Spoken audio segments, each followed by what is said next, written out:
24 to 112. There was another proposition. You see this plastic tote right here that's out in the woods? I'm going to show you something right now. Some people are concerned that they might have to go a long period of time without getting outside food. And that's why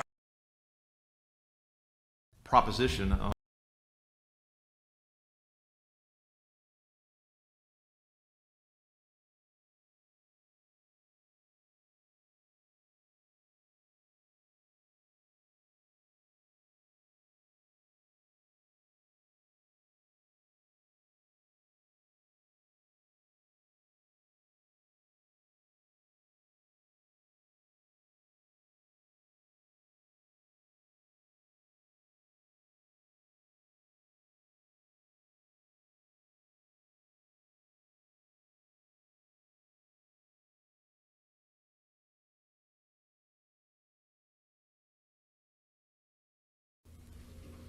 Good morning from Phoenix, Arizona. My name is Blake Marnell, and I'm here with Liz Willis.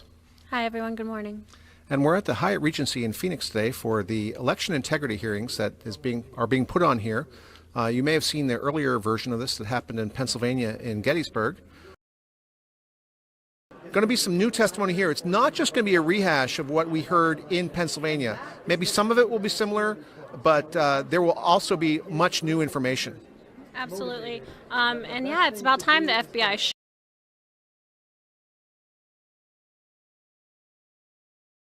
showed up. There were a lot of questions about that at the first legal team press conference that we had with Rudy Giuliani and Jenna Ellis. One of the questions, a reporter raised their hand, they said, "Where is the FBI during all of this?" And basically the legal team was taken aback and they said, "Good question." So at least something is happening. Those servers should never be wiped clean. There should be no reason for that to be a desire. It makes absolutely zero sense. The only reason you would want to bleach or wipe your servers would be if you wanted to delete 30,000 emails? 33,000 But it was emails. just yoga and wedding plans, I think. Yeah, I think that's what it was. You have a very boring life if you have 33,000 emails about yoga and wedding plans. But again, we are here and we're really excited. This was scheduled to begin at 9 a.m. Right Side Broadcasting Network is here live. We are going to bring you this entire legal hearing. It's actually set to begin at 9, and the closing remarks won't be till 2 p.m. So if you guys really want to say that there's nothing going on, there's no evidence, let's see what they can fill a 5-hour hearing with. I mean, this is going to be very long. We're excited. If you get bored while watching this, I doubt that that'll happen. But just remember to check out our sponsor over at mypillow.com. Mike Lindell has been an incredible partner with us here at Right Side Broadcasting Network. His partnership with MyPillow and you guys just absolutely blowing the sails out of the water have made it possible for us to be at legal hearings like this and to expand our horizons and what we do here as a news network. We want to be able to cover more of this, more White House events, more press conferences, and be a voice for the people on the ground to represent you and just to be able to get the truth out to the American people. The same way President Trump has been bypassing mainstream media, Right Side Broadcasting Network is tagging along right behind him. Uphill battle, but we're ready to fight it. MyPillow and Mike Lindell have been able to make that possible. So this is a great time for you to get some of your Christmas shopping in. And we have a huge code. You can use code RSBN at checkout at mypillow.com for up to 66% off your entire order. Some of these are incredible deals, especially the regular MyPillows that are normally at $69.98. With code RSBN, you can get it for $29.98. Huge savings. So make sure you get officially investigate all of those claims and deem their case justified.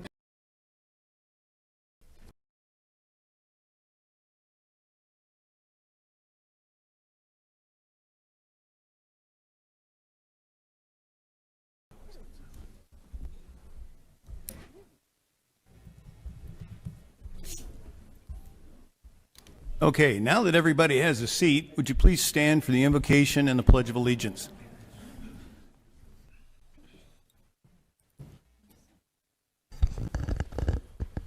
Pastor Lydia, if you would please honor us with a prayer.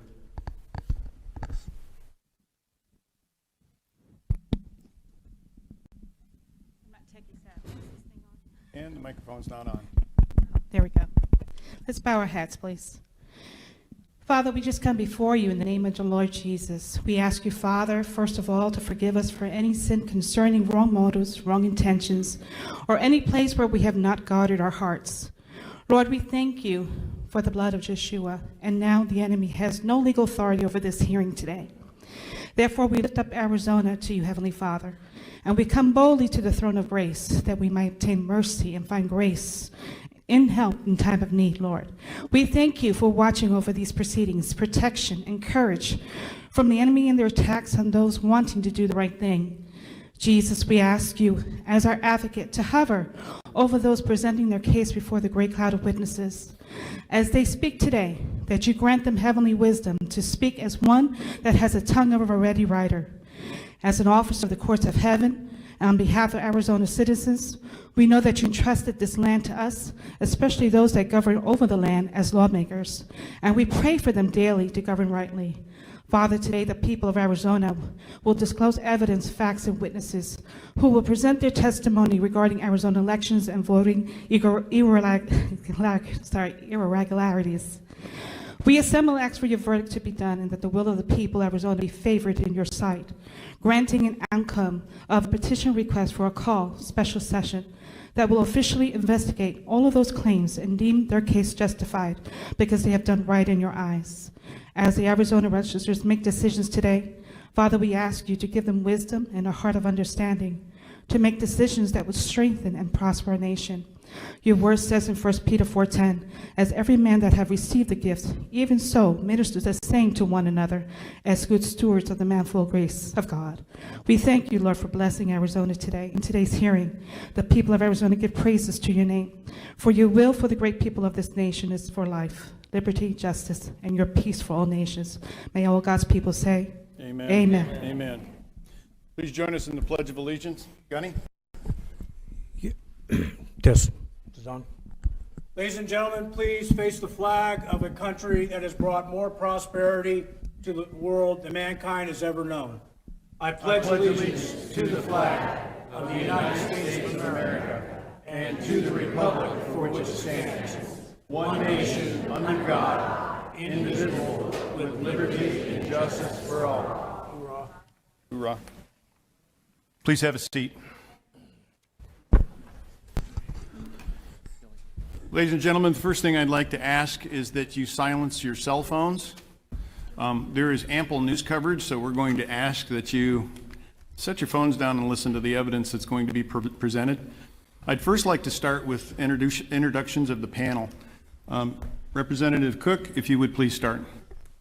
Thank you, Mr. Chairman. My name is David Cook. I represent District 8, which is in the counties of Gila and Pinal in the great state of Arizona. And I am honored to be here with the people setting up at this table. And I am extremely honored to be representing the people of my district to get answers and information today to answer their questions. And Mr. Chairman, I yield the rest of my time to your next guest.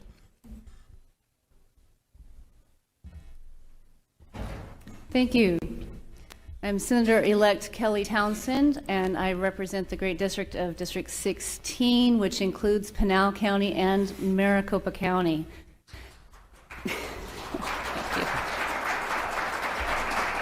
I'm here today because what is most important to me is truth. I want to discover what is true here in Arizona. It is most important. And when we have so many things to look at and we're not sure, I thought about what do we do with all of this? And it reminded me of something my pastor said. You go back to what you did at the beginning. At the beginning of this country, we had George Washington, who was known for his honesty. And he told his friend Charles Thurston, truth will ultimately prevail where pains is taken to bring it to light. It may be painful to reach this truth, but we must reach it. Thank you.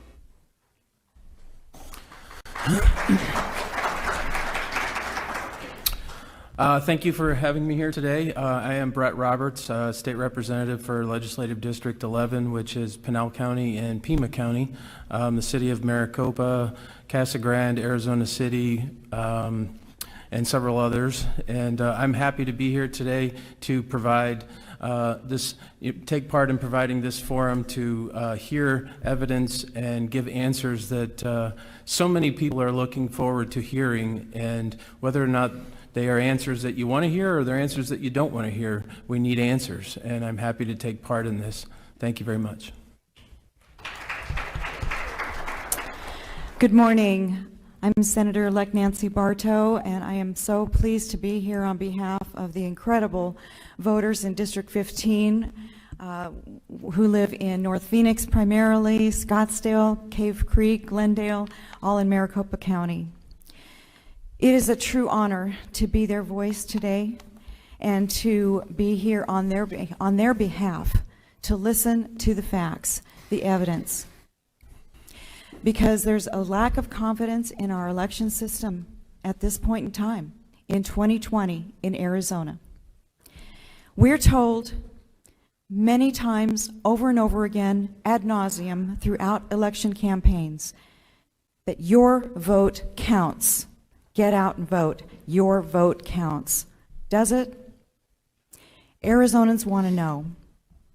And that's why we're here, to listen to evidence and testimony and answer that question wherever it leads.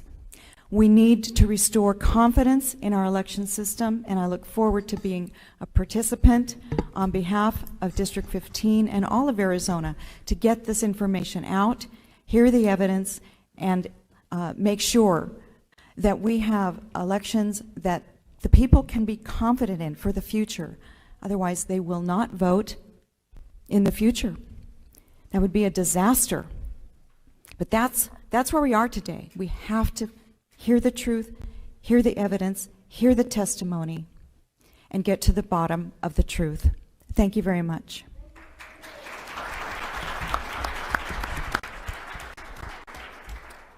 Thank you, Senator. Leo Biasucci, I represent District 5, which includes Mojave County, La Paz County, everywhere from Lake Havasu City, Kingman, Bullhead, Parker. And, you know, I think all of us can share the same story that we've been receiving thousands of emails a day from constituents. And they want answers, and rightfully so. And this is our job now, is to provide them with whatever evidence that's being presented here today and allowing the people to decide for themselves if they feel our elections were secure and if there was any kind of fraud at all. That's our job as representatives, to give those answers to the people and let them figure it out. So I'm honored to be here on this panel. I'm honored to represent the state of Arizona and District 5, and I look forward to the mayor and the legal team to present what you guys have today. Thank you. Representative. Senator Allen.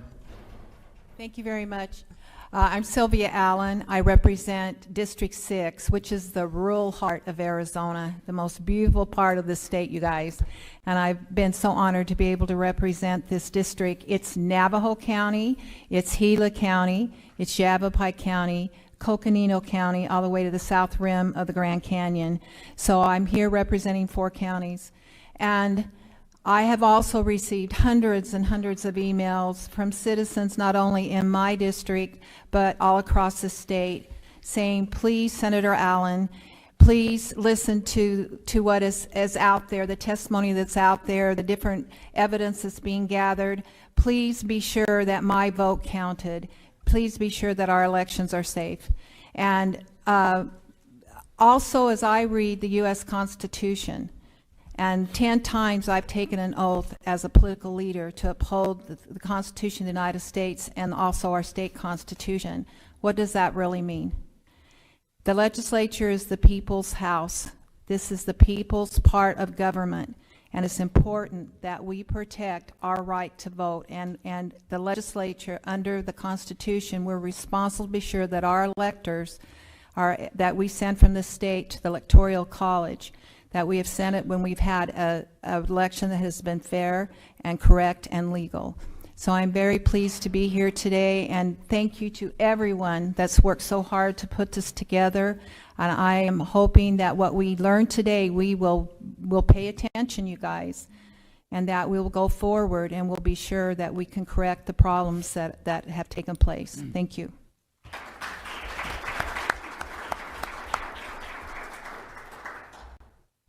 Hi, I'm Senator David Gowan. I'm from Legislative District 14. rural Arizona. I mean, we're actually the heart of rural Arizona. No, no, no. Right, Sorry, no fighting. sorry, Sylvia. Actually, so I represent Cochise counties, Graham, Greenlee, and East Pima, actually. So I got a little bit of Pima in there. Anybody from that region? So where's my clapping? I mean, I heard the clapping for the others. There we go. Thank you. You know, I want to thank Mayor Giuliani for coming in and with his team and preparing to show us some evidence of what might be going on out there with fraud. And hopefully this leads to something big here that we see coming up, either by fixing something or actually allowing us to go in and see the issues at hand so we can actually fix what's going on. You know, that's what we are as a legislature. We're your body, right? So we are what you would consider closest to the people. And through that, we need to be able to do the process that allows the people to be confident in their elections. So that's why I'm proud to be here, and I'm happy that we've been invited to this and willing to listen and learn. So thank you. I'm Sonny Borelli. I'm the Senate Majority Whip. My legislative district is District 5. I represent Mojave and La Paz County, which represents 3/4 of the west coast of Arizona, away from the left coast. So yes, and I can see California from my house. But my colleagues, their comments, I can't say more than other than we are here for clarity and transparency. And I'm Sonny Borelli, and I approve their messages. Thank you.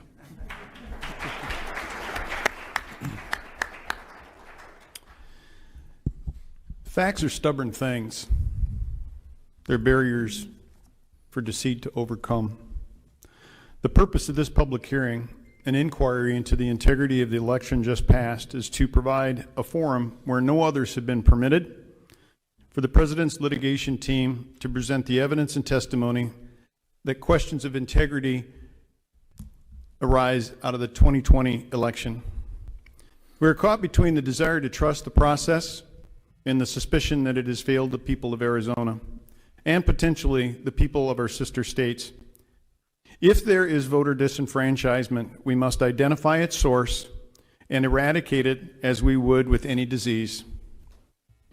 Much has been made of the lack of formality of this hearing, and that it is not being held in the House or the Senate hearing room, or that there are not sworn witnesses, or even that there is potential for hearsay to be portrayed as legitimate testimony. The members on this panel were not elected to appoint or appointed by other officials, but by our constituents, to whom we are ultimately accountable, each one of us, ultimately accountable, under our Republican form of government. The goal of this hearing is to provide an objective forum for constituents to hear testimony and see evidence that supports or refutes allegations that the 2020 general election is legitimate or illegitimate.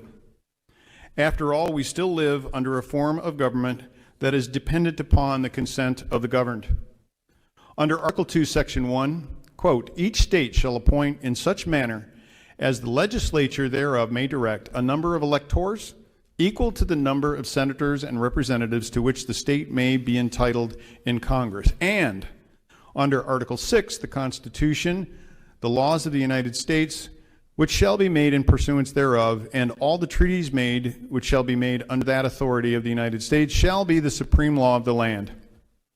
And finally, under Article 4, Section 4, the Guarantee Clause, we are all guaranteed, each state, a Republican form of government, the foundation of which is self-governance through free and fair elections accurately reflecting the will of the people.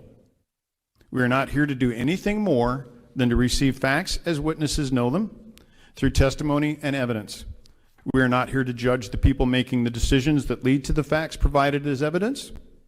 There are some who demand that witnesses swear an oath and others who may dismiss the testimony presented.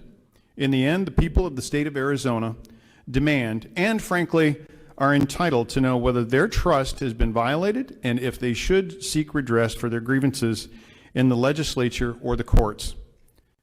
From the material presented in this inquiry, I expect that the panel will generate from the consumption of the House and Senate for the consumption of the House and Senate membership, and as a matter of public record, a report on the proceedings and a video archive that may be used as evidence of this proceeding.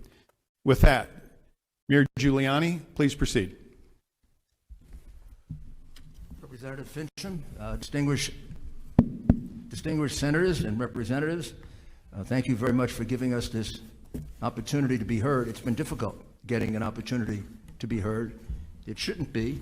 It's America, after all. And our side of the story is legitimate. Our side of the story needs to be heard. And it's been uniformly censored by big tech, big media, the crooked Democrats, and basically people who are saying, don't show us the facts.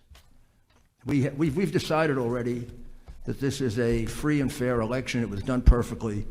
Please don't interrupt that narrative with the truth. Well, we're going to interrupt that narrative this morning with the truth. I have with me Jenna Ellis, who's my co-counsel, representing the President of the United States, and others on our team who have helped put this together. They'll be testifying. And again, I want to thank you for your courage in doing this. I don't think most people realize the kind of harassment, threats, horrible things that are said to you and your family because you're doing this.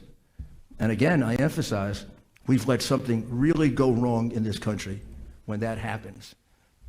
Some of you are old enough and some of you are not old enough to remember the McCarthy era. Well, I call this the McCarthy era on steroids. People being actually fired from their jobs. We had a lawyer who was handling one of our major cases. His very distinguished law firm, can't be really much of a law firm, said that he couldn't remain with his law firm if he represented the President of the United States. If that isn't censorship, if that isn't a form of despotism and distortion of the values of our country, I don't know what is. It started before. It's been going on for some time, like that kind of despotism and authoritarianism. It always starts slowly. You could see it in things done 10, 12 years ago. I think the pandemic released the tendencies of left-wing, socialist-leaning, socialist governors, congressmen, senators, to move to where socialism always moves to. In the history of socialism, which is an old idea, not a new idea, authoritarianism is always the end result. Because when the government controls property, the government controls. And it doesn't want to be interrupted by the stupid ideas of the dumb people of the country. The elite know better. Boy, doesn't that sound like America today? I mean, that was Russia, that was China, that is China.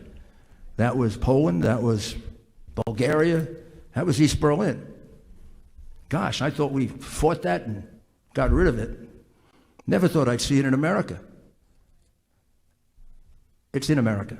It began with the revelation of the hard drive that proves substantial, major crimes on behalf of the Biden family.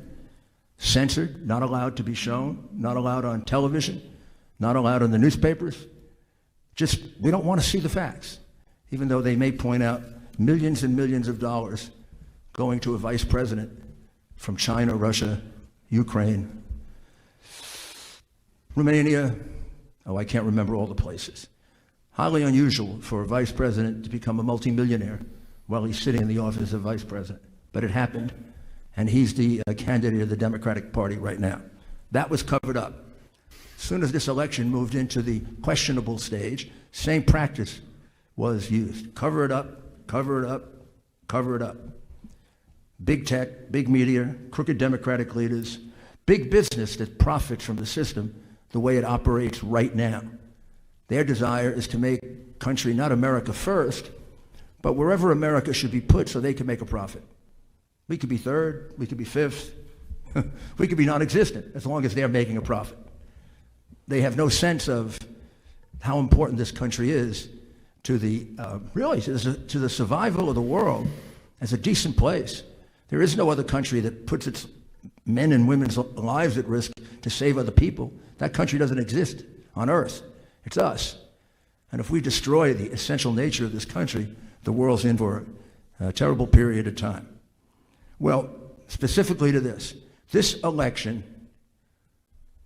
was the subject of a conspiracy that goes back before the election.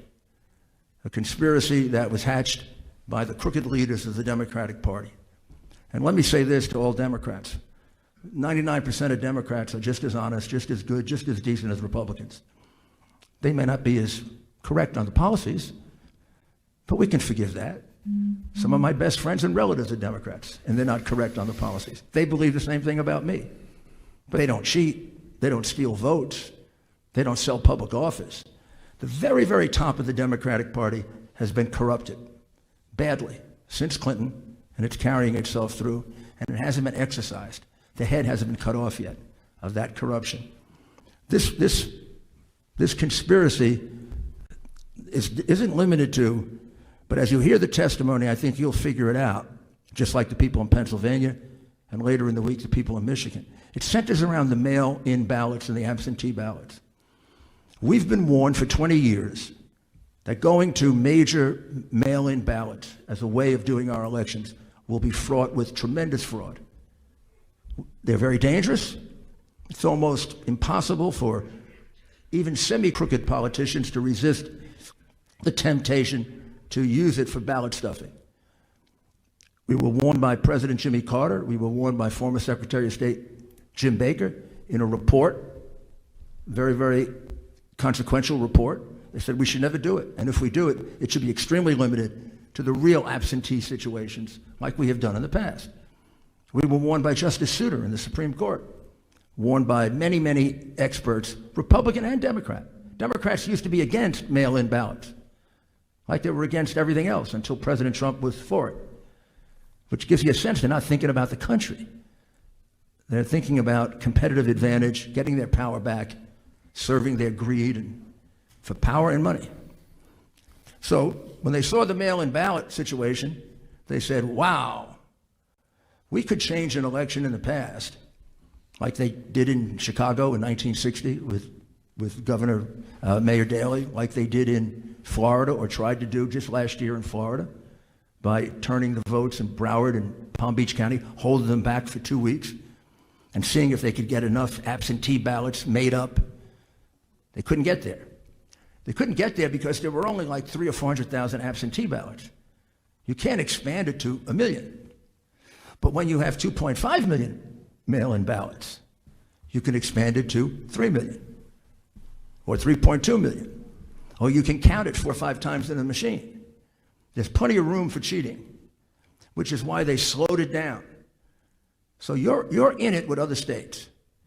It's not just Arizona that has been conned, and the people of Arizona taken advantage of, and their right to vote taken away from them. It's the people of Pennsylvania, Michigan, Wisconsin, Nevada, Georgia, and Arizona that we know of. And if your right to vote has been taken away, so is mine. We have an illegitimate election. We have demonstrably wrong numbers in those states. In your state, a lot of the fraud had to do with the mail-in system, as it did in other places. Your state's a little bit different than Michigan and Pennsylvania. Your state, it wasn't full and complete shutout of all Republicans in seeing mail-in ballots and ballots that were in dispute. But it was significant. A significant number of these witnesses were shut out when the important determination was being made, is this ballot valid or isn't it? When you make that determination, as a matter of law in almost every state in the country, and just as a matter of due process and fairness, we'd all agree both parties should get to see it. That's the last time you get to check the validity of the ballot. That's why mail-in ballots are different. We can go back to the machines and we can study the machines. Maybe we can pick up the fraud and the evidence of it, because there's traces left in it. But once the envelope is separated from the ballot, gone forever, you will never know how to connect the fraud, which is why President Carter and Jimmy Baker said it's a field day for fraud. The way you accomplish the fraud is you don't have an independent party or a Republican. If you're going to cheat the Republicans, you don't have him in the room so he can object to it and point it out. Look, this is the same handwriting on 12 ballots. Oh, they didn't fill out the envelope. They just filled out the ballot. Or this seems like it was done by a machine. Those are the things you can object to. So in probably at least 100,000 situations in Maricopa County alone, and Pima, you did not have the opportunity to do that. Those votes should be declared null and void. You also, in addition, however, had your own variations, as the other states did. So the key fraud is the mail-in ballot. That was the backup in case they fell too far behind. That's why they cut off the vote at midnight, 1 o'clock, when President Trump was getting too far ahead, particularly in Pennsylvania, in Michigan, in Wisconsin, and also in Pennsylvania. So they cut off the vote. He was getting up to 800,000 in Pennsylvania, 300,000 in Michigan. He was even further ahead in Wisconsin. They cut off the vote. They turned things off. They chased everybody out. And then it's not your concern, except for the fact that you got to look at this somewhat in total. They started bringing in false ballots. We have 3 witnesses to 100,000 of those ballots being brought in at 4:30 in the morning in Detroit with no Republicans around that they knew of. Luckily, we had 2 that stayed behind and a Dominion employee who was willing to be honest. Not all of them are honest. So the point of that is you're part of this fraud. You also had numerous situations of your workers, your citizens, observing the poll officials helping people vote to the point of telling them who to vote for. Clear fraud. You have situations of poll workers being observed changing votes, taking ambiguous votes and making sure they were cast for Biden. And you have situations of stuffing the ballot box. And we will try to quantify those. Those are harder to quantify. But the ones involving the exclusion of observers are quantifiable, and that's 100,000. So let me spend just 1 minute, and then we'll get our witnesses out, on Dominion. Dominion is a foreign company. It's a Canadian company. It has an office in America, but it's a foreign company. Question number 1. I have to believe the people of Arizona had no idea a foreign company was counting their vote. I guarantee you they didn't, because the people in New York did. I didn't. I find that outrageous. We can't get an American company that we have complete jurisdiction over to count our votes. Now, did we pick this company here in Arizona without any due diligence? It's not just a foreign company. It's a foreign company that's been in a lot of trouble. In Texas, it was excluded after 2 years of study for being exceedingly incompetent. It screwed up elections in the past.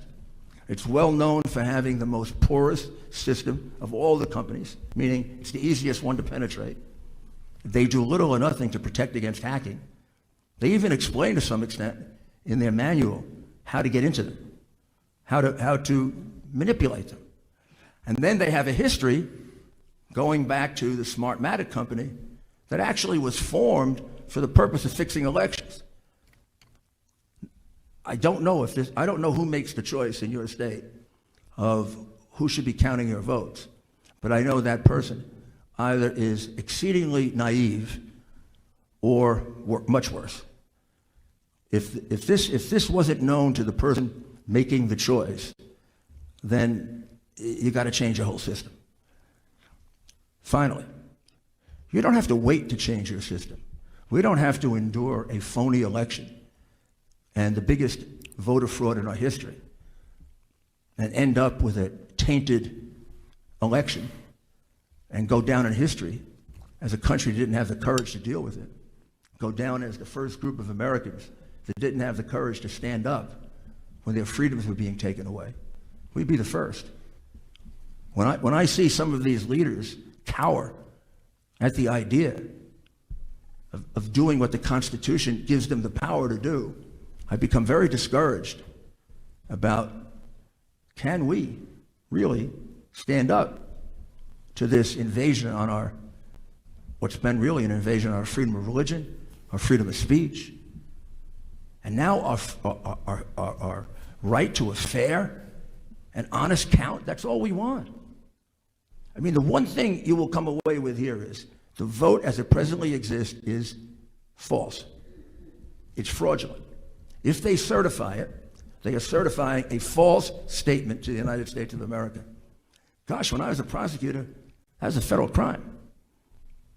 False statement to the United States in probably the most important matter we have, the selection of our commander-in-chief. I mean, I can tell you where the false statements and where the numbers end up, but that doesn't even matter. It is clear that the numbers are false. It's clear that you have included ballots that weren't properly inspected. It's clear that you're including ballots that were voted by other people. It's clear that you're using machines that have been shown to be totally manipulated in other places, and you won't give us the opportunity to examine those machines.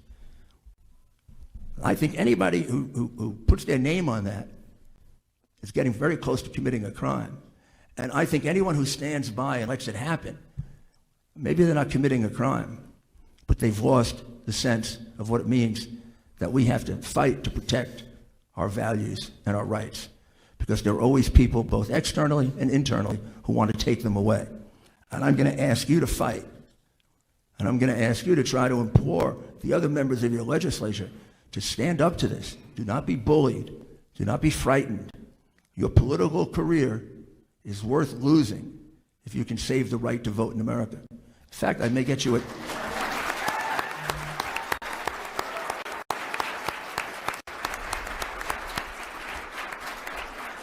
I can get you a chapter in Profiles in Courage if you do that.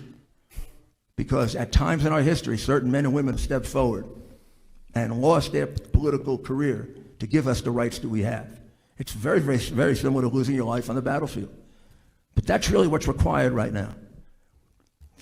Under the Constitution, and we are going to give all of you the memorandum from Professor Eastman, very short and very direct, and you can just go to the third page.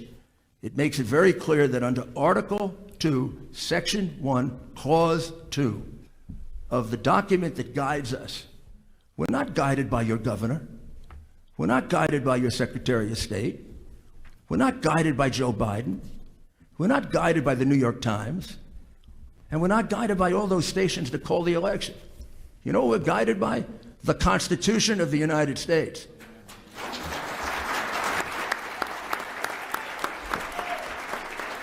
The Constitution of the United States says that you, the legislature of Arizona, have the plenary power to regulate the selection of electors in a presidential election. The Supreme Court, in a case that you will see cited there in McPherson, has already answered the question that many ignorant talking heads who really shouldn't be representing anyone because they're incompetent, on television they say, well, you can't change it retrospectively. You can only change it prospectively. Now, I doubt whether they know the difference between retrospectively and prospectively, but I don't want to be mean. Ha. The United States Supreme Court, I think it's in 1892, said you can change it at any time. It's your constitutional power solely. You don't share it with anybody. That clause doesn't say Congress, it doesn't say governor, it doesn't say newspapers, it says the state legislature. The Supreme Court has said you can change that and take that power back anytime you want to, because it's your power. It's not theirs. Whatever power the governor or the Secretary of State thinks they're exercising, it isn't theirs, it's the legislature's. You can take it back.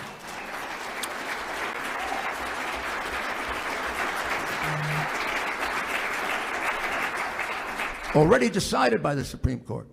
And then based on evidence, not whim, not political bias, not fear of the media, based on evidence, you can make the determination What is the right count?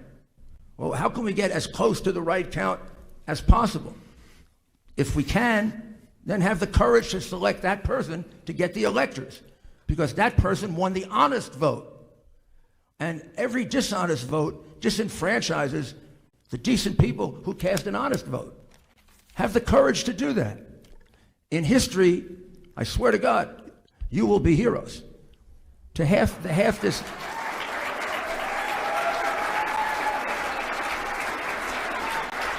If you can't make a determination, then don't certify. That's happened before. If they have screwed this up so badly that you really can't make a determination, then the answer is you do not certify. You can't honestly put your name on a document that sends them the right result. As decent, honest people, that's what you should do. I know I will probably, this is probably the wrong tactic, but we're down near the end. I don't see how any decent, honest person could let this happen. I do not see how any decent, honest person could let this happen. So, with that, I just tell you that the characteristic of human beings that I admire the most, because my heroes are Churchill, Reagan, who's the only president I work for, my hero, and now our new president, who's been my friend for 30 years, and I always knew he'd be a good president, didn't know he'd be a great president. And that's the reason they want him out so badly, because he threatens them with destroying the corrupt system they have been enjoying in Washington since Bill Clinton got there.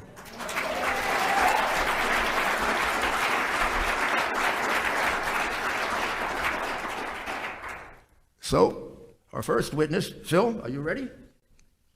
Oh, yes, why don't we, do you want to explain this to them? Jenna will explain this to you. And good morning. Thank you so much to the panel and the Arizona Legislature for having us today. This is incredibly important, and I can't underscore enough what the mayor has presented today about the opportunity that you all have to make sure that you use the constitutional provisions that our founders so keenly foresaw would be necessary for today. And this document that we want to present to you is called the Constitutional Authority of the State Legislatures to Choose Electors. We will present to you the facts, the evidence, and the witnesses so that you can make that determination. But we want you to have the research from someone else who is a constitutional law expert so that you can hear from someone else besides us that is also affirming the argument that we make today. And this document is very short, but it talks about the McPherson versus Blacker case, which for reporters, I would encourage you all to look it up and maybe write some articles about it. It's 146 US 1, and if you look at page 35, this was an 1892 case. And it says, nonetheless, the constitutional power to decide on the method for choosing electors remains exclusively with state legislatures. The Supreme Court has described the constitutional authority of the state legislatures to determine the manner of choosing electors as plenary. It has even noted that whatever provisions may be made by statute or by the state constitution to choose electors by the people, there is no doubt of the right of the legislature to resume that power at any time. And after you hear the facts and the evidence today, and we will give you this document to read, to be able to cite and to draw firm grounding on your Article 2, Section 1.2 authority, we are going to ask you as legislators to reclaim that authority and to make sure that the people of Arizona and indeed the people of the United States of America as a whole are not disenfranchised by corruption. Federalist 68, Alexander Hamilton talks about the method of choosing our chief magistrate, our president of the United States, and that this safeguard of vesting that authority exclusively with the state legislatures is the safeguard to making sure that corruption does not win. And when the vote of the people and the voice of the people is corrupted through influence, through fraud, then it is the responsibility, the duty, and the obligation, not just the choice, but the actual duty and obligation of the legislature to step in and to make sure that you don't certify false results. You are the last step to make sure that this election is not corrupted. And again, we aren't asking you to step in and overturn an election. We are asking you to step in to make sure that the corruption that occurred here does not stand. And this is exactly why you are on the front lines. So with your permission, Mr. Chairman, I'll approach and give these to you. Yes, thank you, Ms. Ellis, please. Thank you. Mr. Giuliani, are you ready for Colonel Waldron? Colonel Waldron is our first witness, and I'll ask him a few questions, and then he will make his own presentation, and then, of course, you're perfectly free to ask him any questions that you want. Colonel Waldron, did you have the opportunity to examine any of the Dominion machines that were used in this election? Yes, sir. Our team looked at some machines and software up in Michigan. So you know that Dominion machines were used in Maricopa County to count the vote. Correct. And they were also used in Michigan. Michigan, Georgia, Pennsylvania. And the machines that you observed, took a look at, were able to examine, were used in the Michigan vote? Correct. Now tell us a little about Dominion. Dominion is a company that makes voting machines and voting calculation machines? That's correct. They've got full end-to-end election, equipment and software. And the actual software in the Dominion machine, is that Dominion software or is it someone else's? Dominion is more of a hybrid. Over the years, they've acquired other voting companies, Sequoia and Premier. Sequoia was spun off of SGO, and Premier was spun off of Diebold as a result of the antitrust lawsuit. Sequoia is the company that was involved in the very serious miscalculation of the Chicago vote in 2007, wasn't it? I believe that's correct, yes, sir. And they were using Smartmatic software, right? Correct. And the software, the licensing agreements are pretty well, it's a good spider chart for all of these companies. They all share a common DNA in the software code. And that company, Smartmatic, their roots are in Venezuela, isn't that right? Yes, sir. Hugo Chavez was one of the founders, and invested, I think, 28% ownership in the initial setup of the SGO election systems. And they have been involved in several South American elections that were fixed, altered?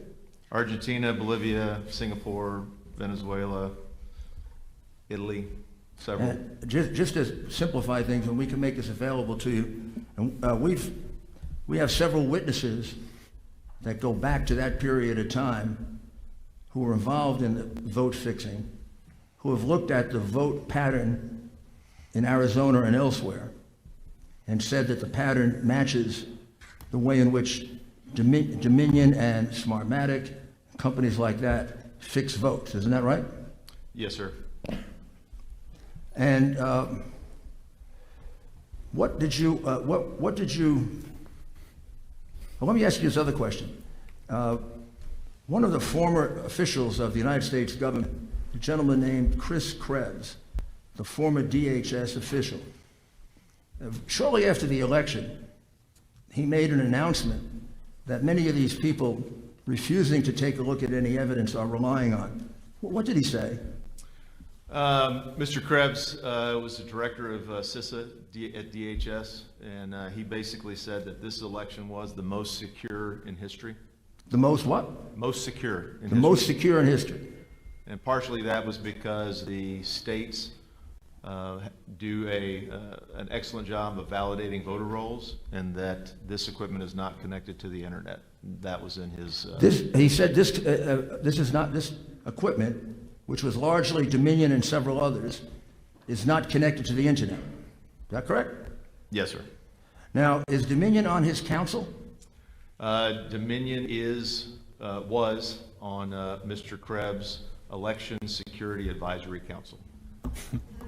And is there, and we'll get to it with the witnesses, is there substantial evidence, not only here in Arizona, but in other states like what we presented in Pennsylvania, that Dominion was in fact connected to the internet?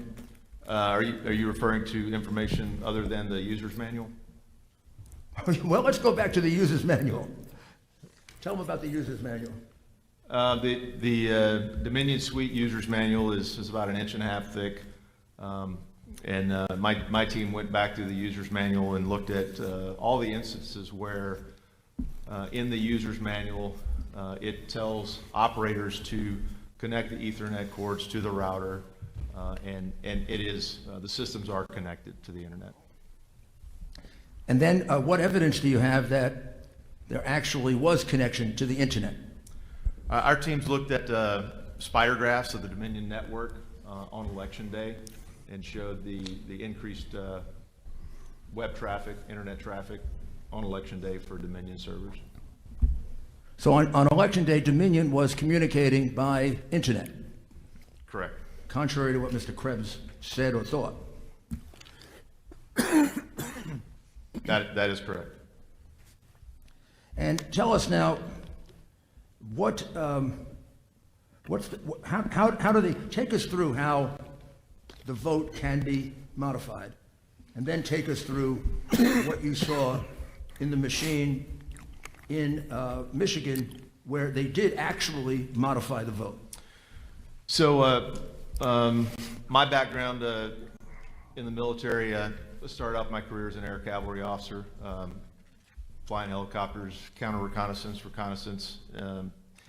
Moved later into information warfare as an information operations officer, running psychological operations, computer network operations, deception, operation security, and electronic warfare, special electronic warfare. And our team has been researching this specific issue since August of this year. We are working with another team that's been intently working on this voting machine manipulation for about 2 years, when it became apparent in the Ted Cruz and Beto race in 2018, as well as the Kentucky governor's race with Matt Bevins. We saw significant anomalies in those races, and that's kind of the experience or our background working with this system. And I would tell you, as an unconventional warfare information operations, information warfare specialist, the American populace is facing an unconventional warfare scenario, and this is information warfare. The voting systems in the U.S. and Arizona, Dominion, and several of the other machines were built to be manipulated. And as the mayor said, they've been used in elections around the world with questionable results. And we believe that these same questionable results are present in this election. Again, my background as an information warfare officer is how to get in and corrupt these machines to conduct strategic influence operations. How do I get the enemy or a targeted population in a foreign country to think and act a certain way? These machines have multiple points of injection that are vulnerable, everywhere from the server level, where passwords, accesses are posted for the dark web for any hacker to get in and access them. And what they can do at the far right limit is download CSV files or like an Excel spreadsheet, change the columns, and re-upload them. And that can be done at the server level. At the operator level, if there's software, it can be corrupted. It can be manipulated. With a device that is as small and as simple as a USB device, which these machines are booted up and run off of. So the little bit of history, and I can show you some charts on the DNA of these machines, but the common software goes back to SGO Smartmatic. As the Mayor mentioned, they sold Sequoia voting systems to Dominion in 2010, and then Diebold spun off the Premier election system to Dominion as a result of the antitrust concerns. I believe that was also in 2010. So the bottom line is that these systems all have similar code and similar functions, and it's displayed in their operator's manual. So, I know it's kind of been, in the press, it's kind of been poo-pooed that, this doesn't go back to Hugo Chavez. But I personally debriefed the son of a Cuban intelligence officer who had firsthand knowledge, speaking with 2 of Hugo Chavez's family members, that in the Maduro election, when the populist uprising threatened Venezuela's totalitarian leadership, that Hugo Chavez's family members said that don't worry, that it's guaranteed that their father invested the money to build the SGO voting machine system. So in a nutshell, these systems are not what you've been told, if you've been told anything. They are connected to the internet. There is no transparency of how the voter information is processed, moved, and stored. And as a matter of fact, these companies have refused to allow any type of inspection into their code, and they always cry, it's our IP, it's IP protection.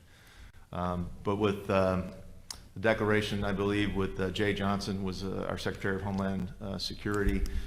He declared that the national election system was national critical infrastructure. So there is, I think, reason for us to understand the code and how these machines function and how they use our votes and process our votes. The voting record is able to be modified, deleted, adjusted by administrators or outside threats, and those are also explained in the user's manual. Operators can assign votes for write-in votes, blank or error ballots in large numbers. So all of these votes, they could get put into a batch file, and then the administrator of that voting or tabulation system can say, okay, there's 8,000 votes in this batch file, or there's 5,000 votes in this batch file, and they can say, well, I think, this batch will just make this go to this candidate. And they have that they have that authority in the user's manual to do that. Our team is not the only team that's working on this. There are literally hundreds of other small cyber teams that have weighed in on this. There are tons of statisticians. You'll hear from some of your Arizona citizens today, but we've been working in several states looking at these anomalies. But it's not a secret. DEF CON last year, I think the hacking teams broke in and manipulated these machines in under 2 minutes. So it can be done, it's easy, and there's very little security. So they can be hacked to manipulate votes. One of our white hat hackers discovered a malware on the server.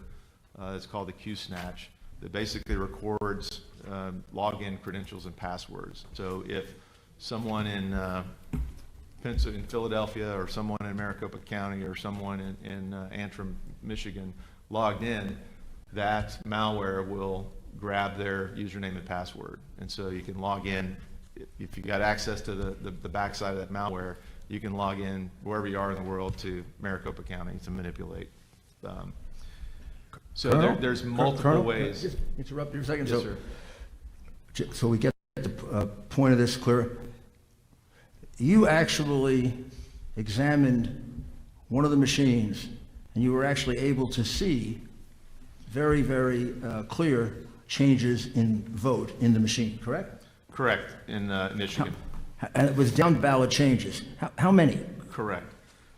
So the down ballot looks, there were changes in the election day vote on 11/3 to the recount vote on 11/6. Say, for example, the school board, one lady on the election day received 519 votes, and this was a very small precinct. In the post recount, they went from 592 to 852. The total votes went from 1068 to 1810, and the write-in vote jumped from 24 to 112. There was another proposition on a state proposal that jumped significantly from 700 votes on election day up to 1083 on the recount. So there are a lot of variabilities, and what we believe this is due to is the USB drive that was used in the election day versus the post-election recount. Well, this proposition, when I see, I think we should give them a copy of this, make this available to them, because it shows on the day of the election, this is a proposition about the use of future revenues generated from oil and gas bonuses. And I take it was fairly controversial.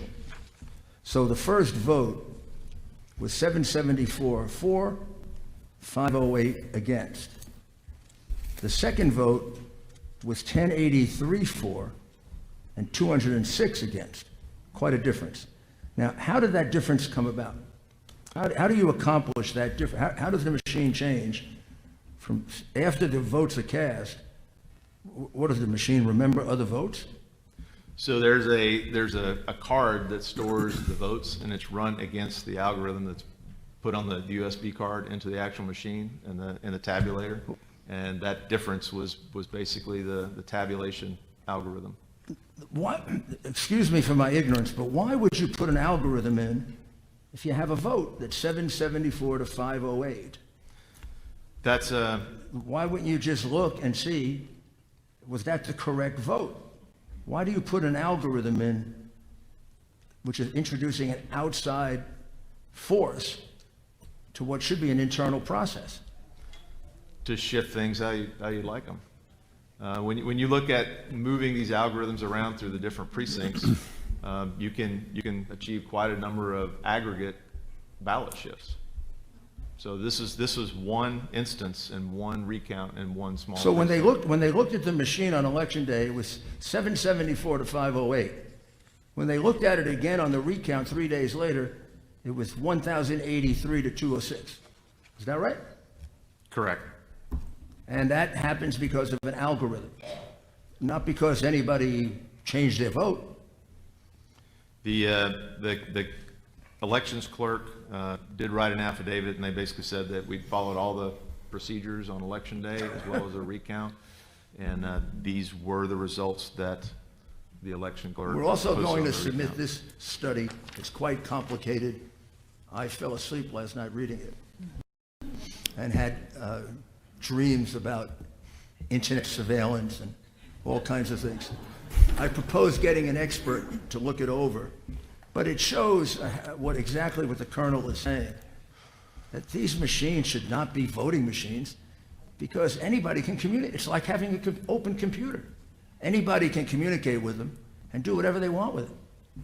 So we'll submit this and this to you that shows you that that they can be changed, that they were changed, and then exactly how you can do it.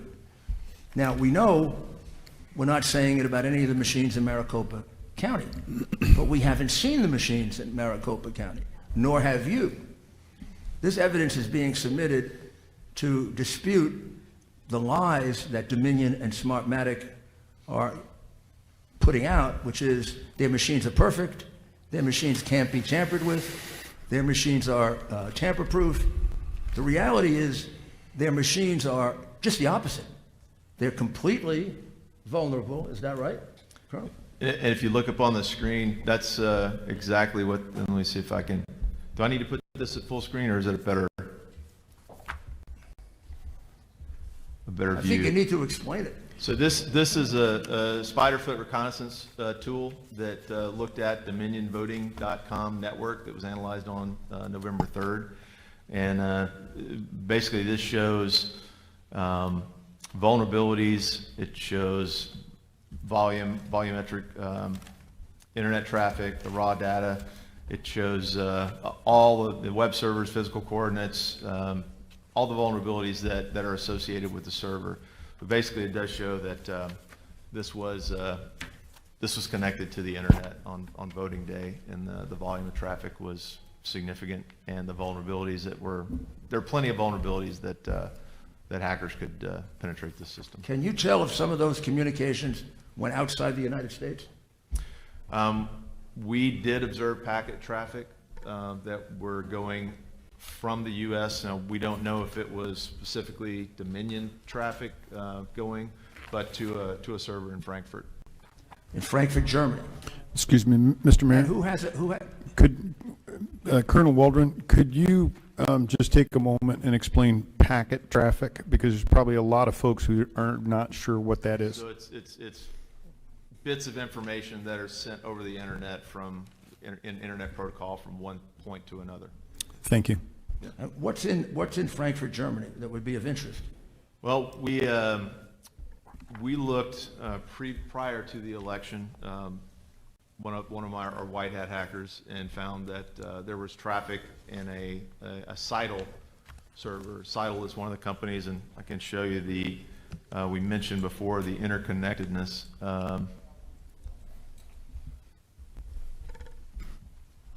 Not that one. The interconnectedness of these companies.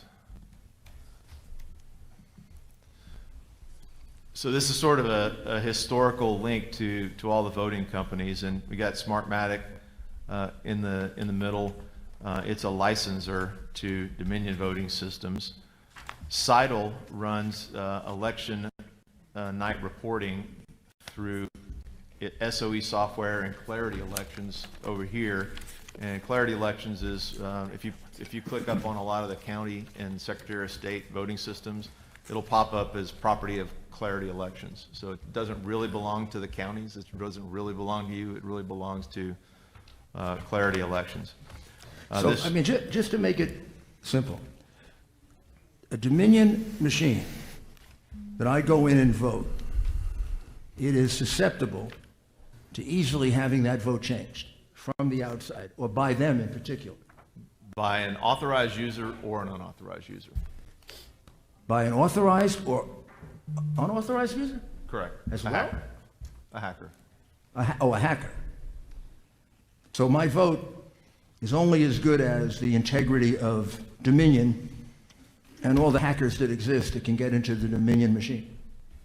Your vote is not as secure as your Venmo account. Pardon me? Say that one more time. Your vote is not as secure as your Venmo account. Can you think of any reason why anyone would hire them to count votes in the United States? I could postulate a lot of... Are any of them good reasons? They have a strong lobby. They work with the government. They work with state government agencies, and they've got the infrastructure to sell their services. What could go wrong? Can you now look at, in reference to Arizona, the analysis you did of the vote in Maricopa and Pima counties that was reported? It's the Arizona fixing the vote chart.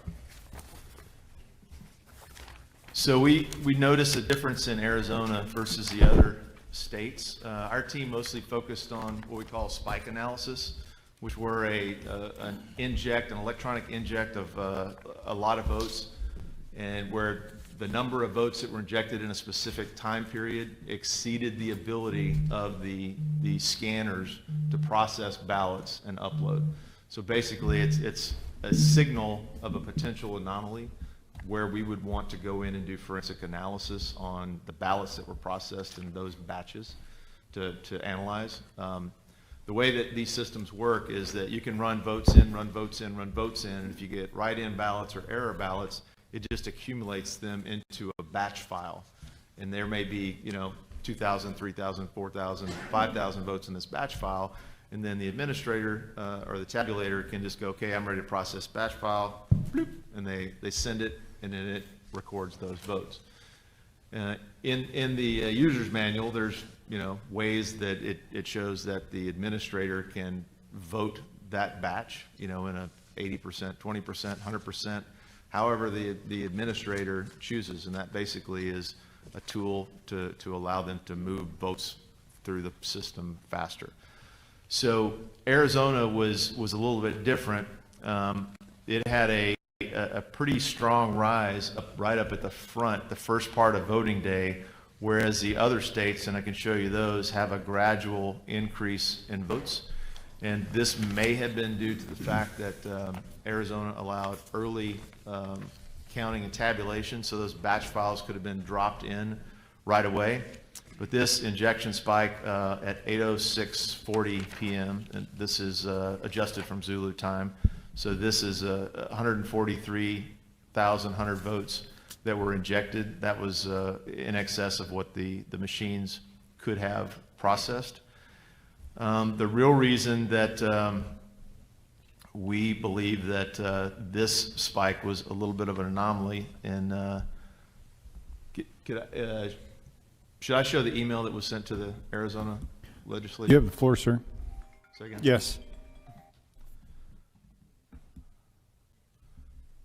So this was an anonymous email that was sent to all members of the Arizona legislature, and it was also sent to DOJ. This individual sent the email, wanted to remain anonymous, but had enough concern that he sent this to the criminal division of U.S. Department of Justice. He did not want to be included in the investigation, but the information that they recorded was what we would like the opportunity to investigate on your behalf, or a forensics team of your choosing. It doesn't matter to us, but it says that please be advised that Pima County Recorder, located at 240 Northstone Avenue, Tucson, Arizona, in Pima County, Arizona, and the Democratic Party added fraud votes in the initial count to the vote by mail totals released at 8 p.m. on November 3rd, 2020. So this coincides with what we observed in the data analytics at that spike. We weren't aware of this email until after the fact. So there were approximately 35,000 fraud votes added to each Democratic candidate's vote totals. Candidates impacted include county, state, and federal election candidates. Through the utilization of the automated ballot count machines in Pima County elections, which were not Dominion, but they had the same pretty much functionality. My understanding is that 35,000 was embedded into each Democrat vote totals. Below are the meeting notes. In a meeting I was invited to by the Democrat Party in Pima County, Arizona on September 10th, 2020, no phones or recording devices were allowed. A presentation was given including detailed plans to embed 35,000 in a spread configured distribution to each Democrat candidate's vote totals. When I asked how in the world that will 35,000 votes be kept hidden from being discovered, it was stated that spread distribution will be embedded across the total registered voter range and will not exceed the registered vote count. And the 35,000 was determined allowable for Pima County based on our county registered vote count. It was also stated that total voter turnout versus total registered voters determine how many votes we can embed. This embedding will auto-adjust based on voter turnout. Because the embed votes are distributed sporadically, all embedded votes will not be found. If audited, because the embeds are in groups of approximately 1,000. This is so county recorder can declare an oversight issue or error as groups of 1,000 is a normal acceptable error. So if you believe that your one vote counts for one vote, this is Maricopa County's embed totals will be substantially higher than Pima due to embeds being calculated based on the total number of registered voters. When I asked, has this ever been tested and how do we know it works? The response was yes. This has been tested and has shown significant success in Arizona judicial retention elections since 2014. Even undetectable in post-audits because no candidate will spend the kind of funds needed to audit and contact voters to verify votes in the full potential of total registered voters, which is more than 500,000 registered voters. This year, our Secretary of State has removed precinct level detail for election night releases so candidates can't see precinct overvotes. This is what I have for the meeting. Just thought I'd report this. Not sure if you can do anything since I was unable to have a recording device in the meeting. Again, we hope this individual would come forward and issue this as an affidavit, but this is significant, and we also noted that the reporting numbers from Pima and Maricopa County merged election day votes with write-in votes with absentee ballots, so there's no way to, in the publicly available data, to parse those votes into the segments. And I believe we noted in the piece of information that was provided to you that Maricopa County had a 1.9 million mail-in ballot requests.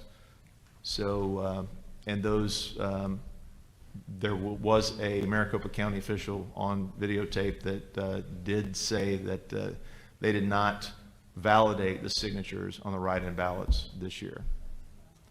So that's a 1.9 million vote fraud potential, even if it's 0.1% of the vote. There's a lot of room for error.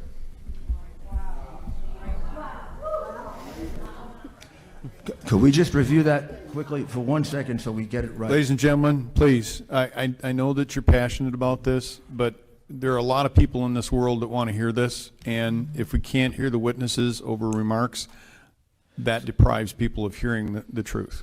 So what I take from your testimony, Colonel, is that 35,000 votes were embedded for each Democratic candidate in Pima County. Correct. That is the allegation of this email. The allegation by the gentleman who hasn't given us an affidavit. Correct. That they were distributed based on the voter turnout carefully so they wouldn't look suspicious. That's correct. And that's essentially what the Dominion, Smartmatic, that's essentially their modus operandi, right? That's their They don't just put CTP. in 10,000 votes, they put it in carefully so it's hard to detect. They move the algorithms around to different precincts until they get the aggregate number that they want and need, and then they shift the algorithms to other precincts. Did the Democratic candidates who got the benefit of those 35,000 false votes include Biden and Harris? According to this email, it was all local and federal races. So if that were true, then the result of the election is totally opposite the one that they're so anxious to certify. Correct? Yes, sir. Now, and again, this you would need email the was sent to every Arizona legislature that I'm. Now, we don't know if the gentleman is telling the truth or not. Correct. But would it be possible, if you had the machines in Pima County, to be able to see if there's evidence of this? In order to do that, there would have to be a full forensic audit from the USB that drives the voting, to the PCM CIA cards, to the tabulators, to the routers. Well, I'm just asking, could it be done if you had the will to do it? Yes, sir. If you wanted to find out if the vote in Pima County were honest or not, wouldn't you do it? Yes, sir. And without doing it, you really have no idea. That's correct. And the machines used in Pima County are different, but are they that much more secure? These systems, they all have similar vulnerabilities. Our team focused on Dominion. Our partner team focused on ES&S, and they're very similar as far as vulnerabilities. Now, did he say anything that suggests the same thing happened in Maricopa County? This gentleman appeared to be an IT specialist in Pima County. So he only wrote allegedly to what he observed. And do we have any knowledge that anyone from the state of Arizona attempted to look for him? I believe the legislators, some of the legislators did try to locate this gentleman. Anybody from law enforcement? Not that I'm aware of. But again, I'm not law enforcement, so I'm not sure. But even if you can't find him, you could determine the validity of this, or maybe determine the validity of this, by doing a forensic audit. Correct. There's an available scientific tool that would tell you, I mean, did Biden get 35,000 phony votes? That's correct. And it's not being utilized, as far as you know, by the state of Arizona.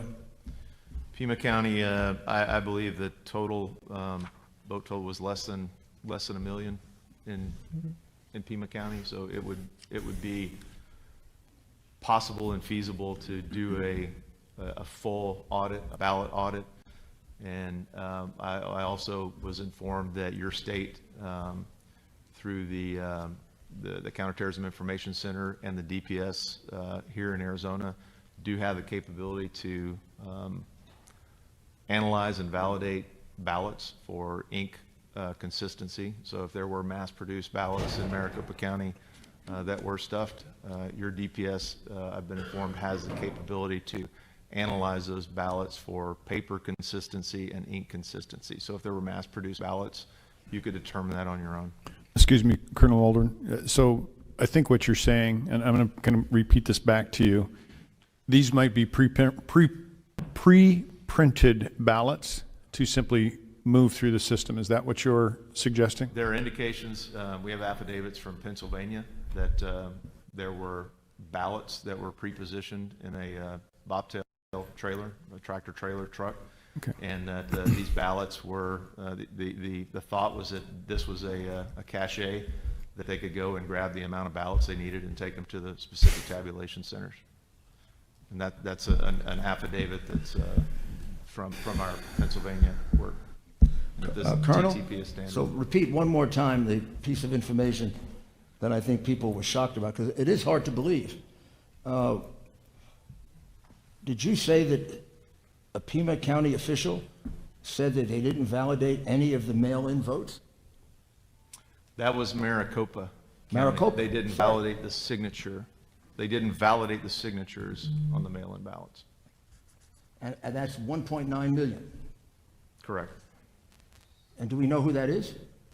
I would have to get the video. Well, could you get it for us? Oh, yes, sir. No, you don't have to do it right now, but before the end of the hearing?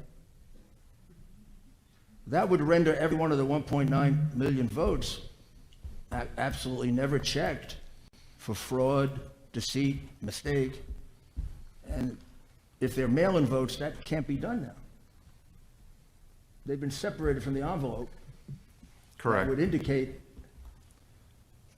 The So those validity are of the basically individual. 1.9 million votes that are illegal votes. Or that had the potential to be illegal votes that weren't validated. The signatures But, weren't but, validated. but can we determine now if any of them are legal or illegal? If the envelopes were separated from the ballots, there would be no way to tell a ballot for candidate. You could still go back and look at the envelopes to validate the signatures, but you wouldn't know what the ballot. And isn't that the reason you're supposed to have an observer when you do that? That is part of the chain of custody procedures, I believe, in Arizona. And when they talk about chain of custody, that's what they're talking about, right? Correct. Because a lot of witnesses are going to talk about that. So let's just sum up a few of the things that you also found. Tell us about the green button in Maricopa County on the machine. And there is one witness that's going to testify that all day she saw election officials constantly pressing the green button when somebody was voting. So what that was when a voter wasn't sure, and I believe this was also linked to another witness that's going to talk about with the differences in the pins and the Sharpies, that the Maricopa Elections Division, in early voting, they specified that only use ballpoint pens for voting, and then on election day, they specified only use Sharpies. And the idea is that as the bleed through on the ballot, as the scanners would cause an error and an error ballot. By creating the error ballot, the election officials basically would slide those votes into a batch file that could be adjudicated by the election administrator or the operator. And the green button was to say, okay, there's an error, but go ahead and push cast ballot, and it punches that into an error file that can be adjudicated by the election administrator. Now, and you examined the voter database, and your team did, right? Say again, sir? You examined the voter database, you and your team. Those were actually some local Arizona folks that examined that. So you took that from I spoke directly. state data? with them. Oh, I see, okay. You spoke directly to whom? To local investigators here. And you have here voter database discrepancies. 6,000 voters, at least, entered into database with no sex and default date of birth, and they're non-existent in LexisNexis. Correct, and I believe there'll be a witness to discuss that later this morning. So unless those can be discovered, those votes would have to be eliminated. Correct, and it was explained to me that the way that happens is that you can register online for a driver's license at the same time you can register for voter registration. But the driver's license doesn't require the same information as the voter rolls, and so those kind of go into a queue that the Secretary of State would approve for the voter rolls over time, but there appear to be 6,000 voters that are on the voter rolls in the voter database with no sex and a default date of birth. So in other words, they entered 0101, 1900 or whatever that date was. They also discovered over 2,000 votes that used a false address, an address of a vacant lot. Correct. You already told us about the 1,915, 487 mail-in votes that were not verified with regard to signature in Pima County, in Maricopa County. America, correct. Also, in Pima and Maricopa County, Republican poll watchers were very often forced to stay outside, and unable to view the vote processing. Correct. And is there an estimate of the number of illegal immigrants that voted in the election? Has anyone done an estimate of that? The American Immigration Council suggests that there are about 300,000 ineligible voters, and then one of the local newspaper reported that there were another 312,000, I believe, non-incarcerated felons and other ineligible voters. Has any attempt been made to investigate that, to determine if they can locate a sufficient number of illegal immigrants voting illegally that would have a bearing on the outcome of the election? That would really be done by the county election officials. But it hasn't been done. Not And they're going to certify the vote, apparently, without doing it. I'm not aware if they. It would be, you'd have to be an idiot not to think that illegal immigrants voted, right? It's very possible. How many are there in Arizona, approximately? Anybody's guess, but what's the lowest number? Can anybody help me with that? Question for the local legislatures. 5 million, 4 million? I wish we knew, sir. Pardon me? I wish we knew. Mr. Chairman. What's the lowest number we could use? 4 million? Representative Cook? Mr. Chairman, my colleague, Representative Townsend, and I have had several discussions over the past few weeks about that number, and she could provide that to Mr. Giuliani. Mr. Chair. Please, Ms. Townsend. Mr. Chair, is this on?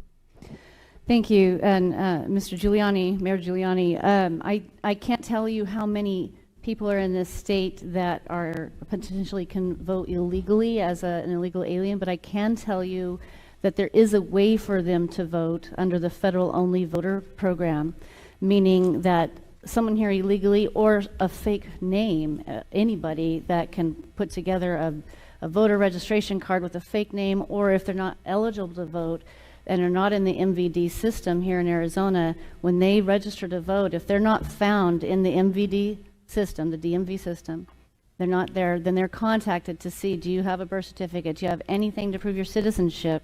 When they don't answer, then their name is relegated to the federal-only voter list, which there's 36,000 in the state of Arizona of people who can't prove their citizenship, can't prove they exist, other than when they show up to election day, all they have to do is show their bank statement, their title to their car, anything you can reproduce on your own computer with your fake name on there or whatever, and onto a bank statement, and you get a ballot, and you can vote for president and your congressperson and senator.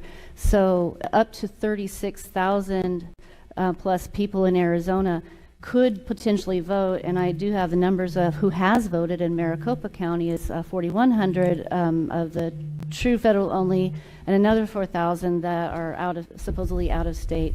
So those alone haven't been researched deeply enough to know, does that name even exist as a person? And are they here, is that someone here who's here illegally or not? So we don't know upwards of 8,000 people in Maricopa County alone who have cast a ballot who weren't able to. Well, I mean, that's pretty astonishing. So I will say, and I may be wrong, but let's say there were 5 million illegal aliens in Arizona. It is, it's beyond credulity that a few 100,000 didn't vote, particularly given Representative Townsend's explanation that there's an encouragement that goes on to have them vote. Now, every one of those votes would be an illegal vote. Every one of those votes denies a lawful voter of their franchise. It just wipes it out. Has there been any attempt to try and investigate that after the election, even on a sample basis, like going to a district where there are a large number of possible illegal aliens, and go back and check the names and see, were there 5,000, were there 10,000, were there 20,000? Has there been even an attempt to do that? Mr. Chair. None that I'm aware of. Well, I mean, that's totally... Can I speak to that, Mayor? Yes, please. Yes, please. So we put in, 2 years ago, we put in an elections integrity unit in the Attorney General's office, and I've been on the phone with them, asking them what are they going to be doing, how can they look into this, and they told us that they don't have the authority to go out and look for a crime. They have to have it presented to them, so they can't go out and do an audit, they can't go out and actively research this. I also was told the same thing by the Board of Supervisors, that they cannot perform an audit above and beyond what's already been done that's in statute. So all we're really left with that I'm aware of is having, and as much as I appreciate this forum today, and I'm very grateful for you, we need an actual committee hearing. Like, I'm the chair of the Elections Committee. If we were to hold an actual committee hearing, we would have subpoena power to go and look at the machines, to look at these things, and inspect them, and get down to it. So we can do an audit. We just need to conduct a committee hearing to give us that subpoena power to be able to do so. Mr. Giuliani. So when this vote is certified, if that's not done, there is no question in any reasonable person's mind that the vote totals contain large numbers of illegal votes from people who are not citizens of the United States. The question is, how many? And the officials certifying have made no effort to find out the truth, which seems to me gives the state legislature a perfect reason to take over the conduct of this election, because it's being conducted irresponsibly and unfairly.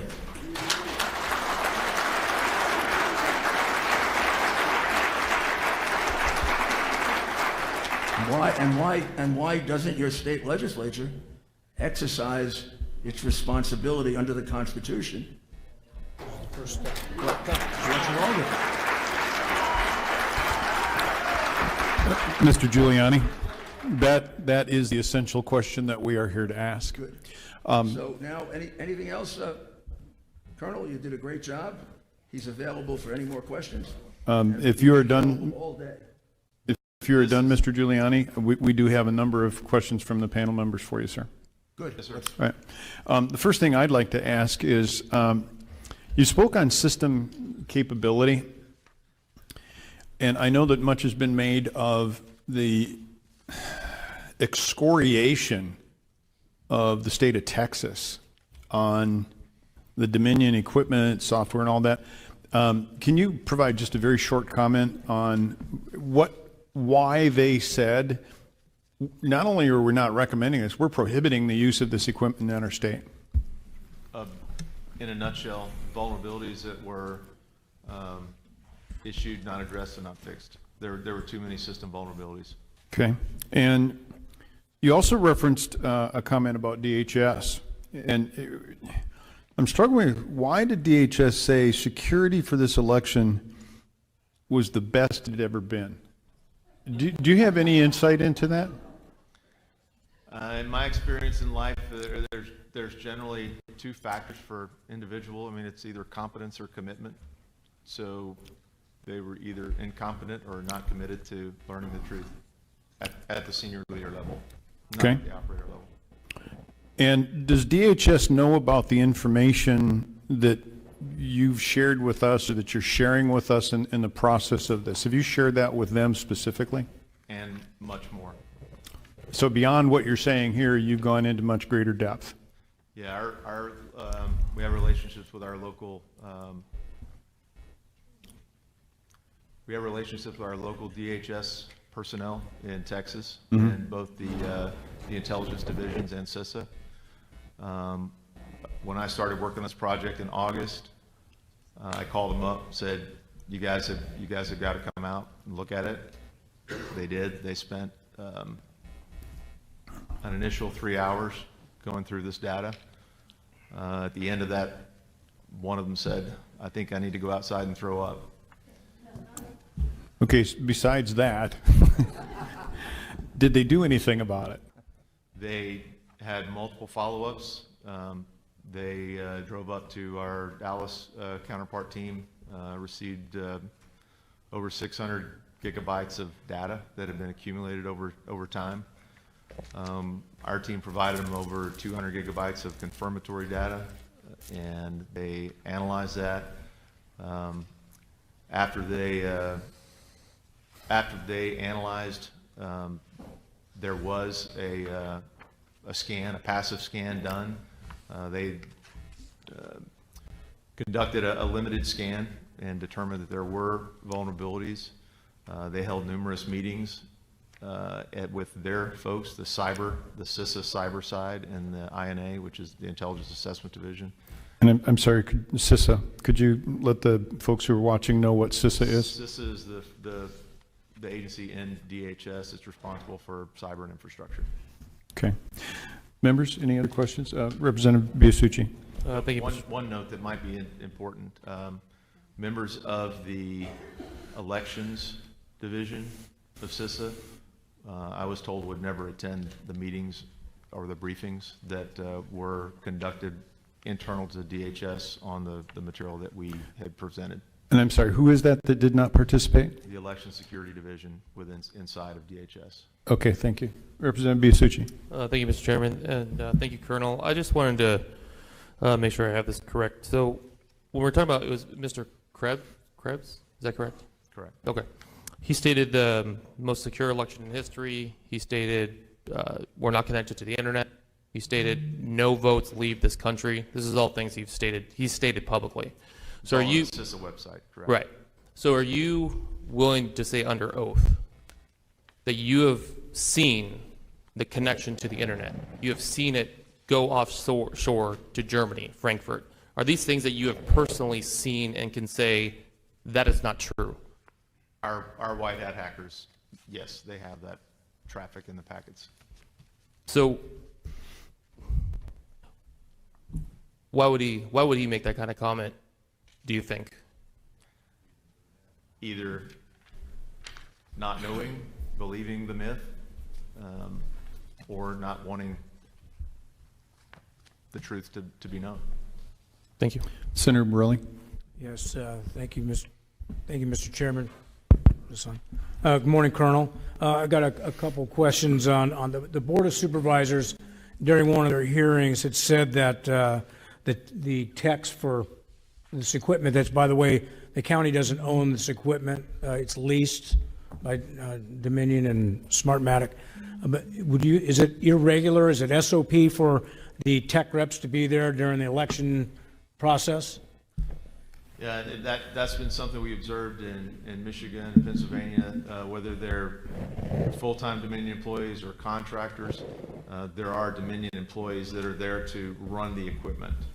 Because at the Board of Supervisors hearing they'd actually made comments that they actually provided them an office space in the county for them to handle this stuff.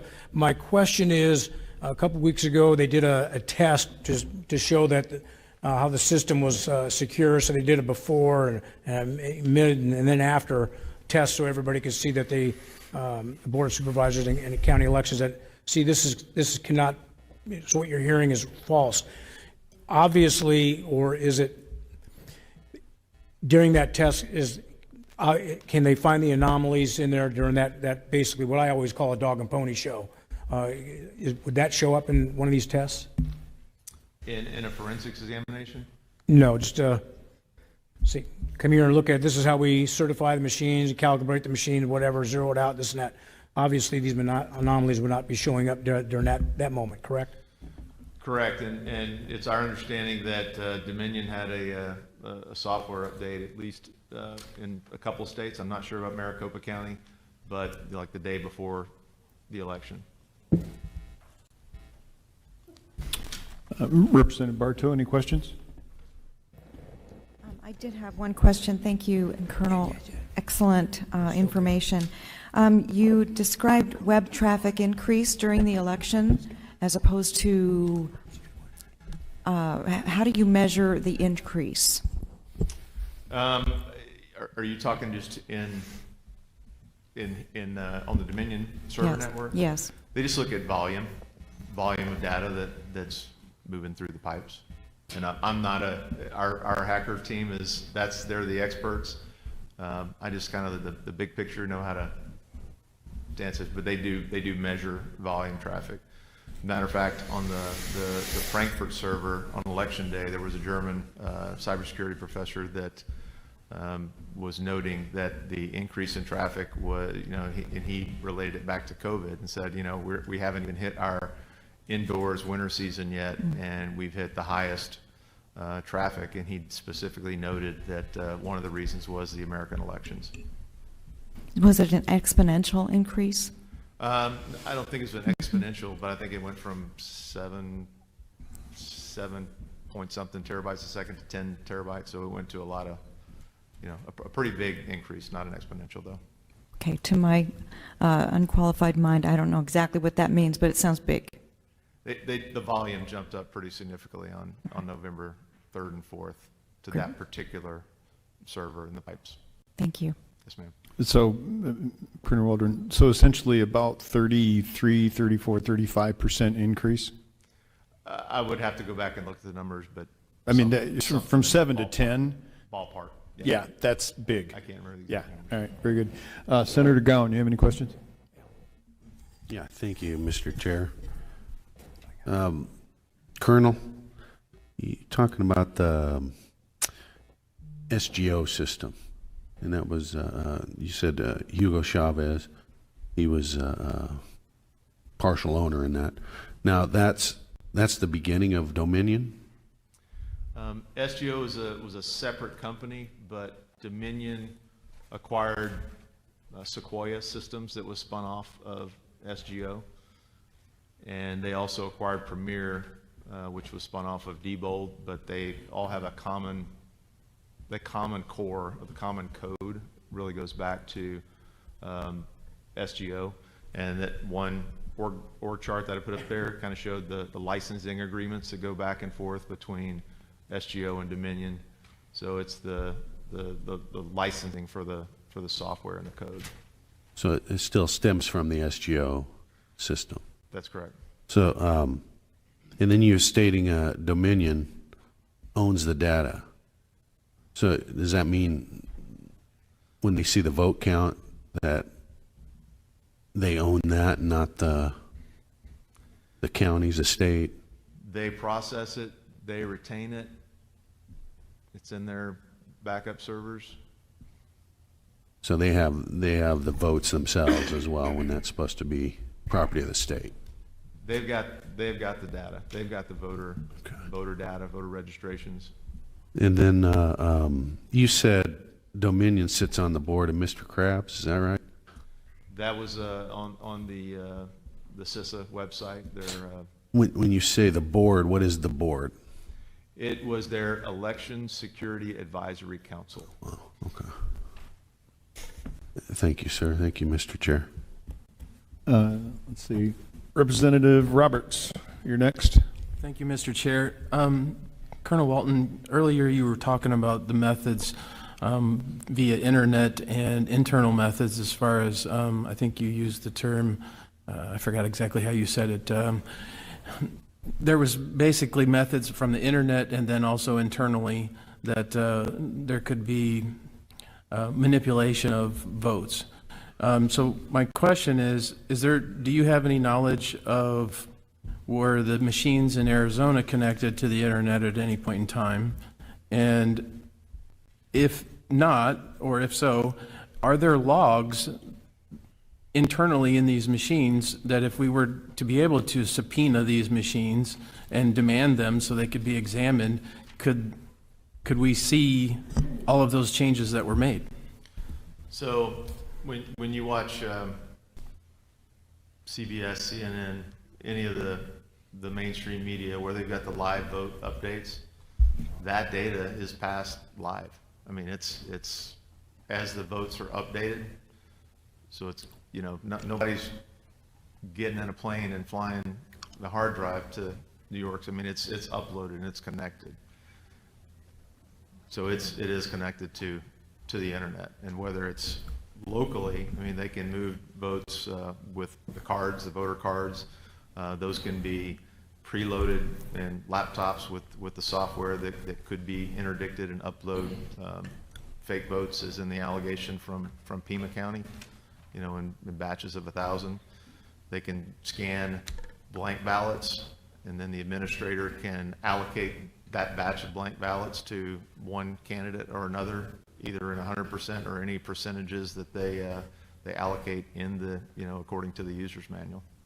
So to that point, just indulge me just a moment. Would you say that that is what we saw in the 2018 election with Governor Bevin, where we actually saw on television, real time, the movement of some 500 votes from one candidate to another? I mean, it was so stark, you saw them go down on one and up on the other on the exact number. Would that be a manifestation of what you're talking about? So the working hypothesis from our counterparts on that, because they've worked out and watched it, and they actually went to Kentucky to assist the team there, was that was a server level interdiction. So they went up to the server, downloaded a CSV file, changed the votes, and re-uploaded it. All right, thank you. Representative Roberts. So just to kind of tack on to what we were just discussing, it's my understanding, because there was an article here in Arizona from the Arizona Daily Independent, there was a quote-unquote whistleblower that was talking about issues that they had observed. And so one of the things they were talking about was that the data from the machines was being moved via the hard drive. So what you just described as far as the real-time data being uploaded and all that stuff, just for the layman, that same type of manipulation, whether you plug in an Ethernet cable or what have you, or you're doing it on a user interface, that same type of malfeasance could be accomplished in that method as well. Yeah, and I think in looking at these systems, we identified, you know, almost a dozen ways that you could inject or interdict to manipulate votes. On that note, you said earlier that pretty much all of these machines have vulnerabilities. So is there any system out there that you're aware of that is worth exploring, or do we just need to go back to the paper ballot? There is MIT developed a system with some capital infusion. It's a system called Votes, VOATZ, and it's a blockchain type system. Again, it's when I first became aware of this, I went and talked to some friends of mine who were bank presidents, and I said, okay, why can't we apply banking principles? Because if you want anything done right, you go talk to the money people. That's who protects their stuff. And he said, oh yeah, and it's an app. You can do it as an app with, tie it in with Real ID and a blockchain type solution, or the next generation solution. But there are systems, and I believe the votes system is deployed right now. I believe and I know West Virginia is one that I remember reading on their website. Thank you. Sir, Senator Allen, any questions? Yes, thank you, Mr. Please Chairman. proceed. Thank you, Mr. Chairman. Appreciate it. Thank you for here today. I'd like to go back to the Board of Supervisors letter where they talk about certifying the Maricopa County election. And they have 5 points that they make for the reason why they call this a reliable election. And my concern is, of course, over the Dominion tabulation equipment. They said it was vetted by a bipartisan equipment certification advisory committee before the contract was finalized. And as required by law, the committee tested the functionality and accuracy of tabulation equipment before it was used in any Arizona election. Well, after listening to your testimony, that does not give me any confidence, because the machines, of course, can perform very accurately. It's after the fact, after the election starts, after the ballot is starting to be put into the machine, that these problems start arising. So is that accurate to say that this should not give us confidence about this being a reliable election? Ma'am, anything that is software based can be manipulated and changed with a click of a button, or you got 2 USB drives, plug one in and you get one algorithm, you pull it out, you plug another one in, you get a different algorithm. And we also believe on the connectedness. These can be pushed down from the top and shifted down. So think of it like a casino or a state lotto. Whoever owns the eye in the sky, you can control the margins. And that's really, I think, what we're looking at. Well, certainly from your testimony, I can see that. And I have one more question, if I could, Mr. Chairman. I believe Senator Borelli has it to that point. If you, all right, go ahead. I yield. All right, please proceed. Well, I was going to switch down to the 1% early ballots that they did, and I had a question about that. So, Sonny, if you have something to what I said before, go ahead. Okay, thank you, Mr. Chair. Colonel, so basically what you're saying, for example, since the techs are already there on site during the process, so if a machine jams up and naturally they call the tech over there to go fix the unjam, they could literally, without anybody noticing, because they're the techie people, they could stick a thumb drive in there and upload, change the numbers, manipulate, whatever. There was an affidavit in Pennsylvania from, I think it was last week. A gentleman supervisor had a Ziploc bags full of USB drives, and they noted that he was inserting the USB drives into the machines at a much higher rate than would be necessary or that they had seen in the past. So, yes, it's very, Okay. very. So now I have it to that point.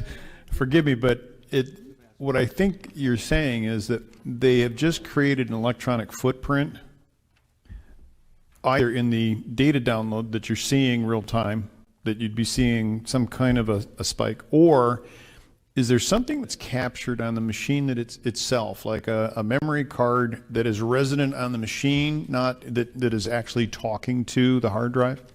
The machines, for the most part, the voting machines are just run by, removable software and data cards, the cards that actually hold the votes. The backup servers is really where the true story would reside, as far as the uploads, downloads, to change the error warnings for the mismatch errors. So would you be able to show with specificity a machine in Maricopa County going all the way across the pond, inserting data into a server, or would it be an aggregate of all the machines that were in Maricopa County, for example? Is it by individual tabulator, or is it by the server here that collects? Can you help me understand that piece? Let me, I'll put up. That probably goes back to your headache graph, I'm thinking. Yeah, a schematic that source shows that.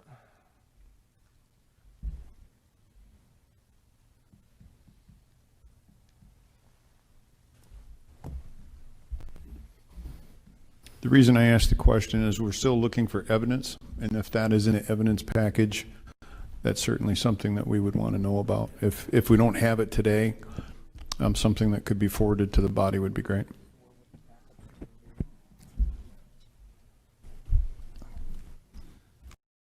Let me see if I can make this bigger.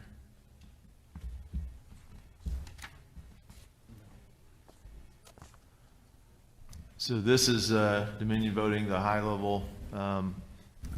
It's a block diagram of how everything's connected, and I can print this off and provide it to you, or whoever would do your audits.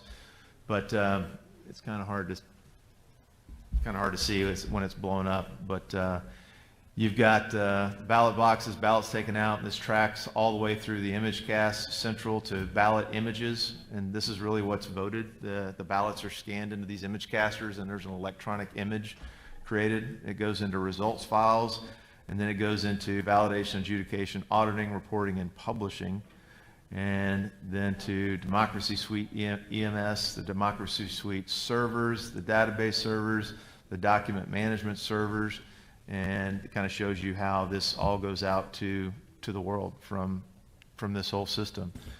Election data, this is kind of the top feed to all these servers, but this is really, it's a network. I mean, it's a computer company. It's all networked. It has to be.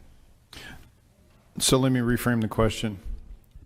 We probably would not be able to identify any specific tabulation machine showing up on the server because it's all aggregated.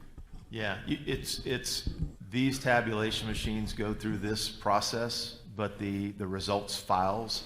So if you work it backwards from the server, you would be able to go back to a ballot image, an electronic ballot image. All right, thank you. Senator Allen, you Yes. had another question? Thank you, Mr. Chairman.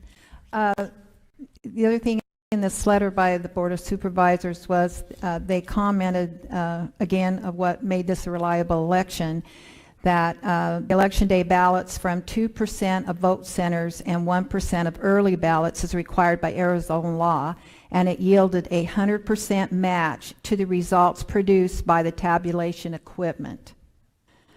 So that should give us, and all the counties do this. They do this hand count, this little audit of a small percent of the votes to see how it matches up to the machine.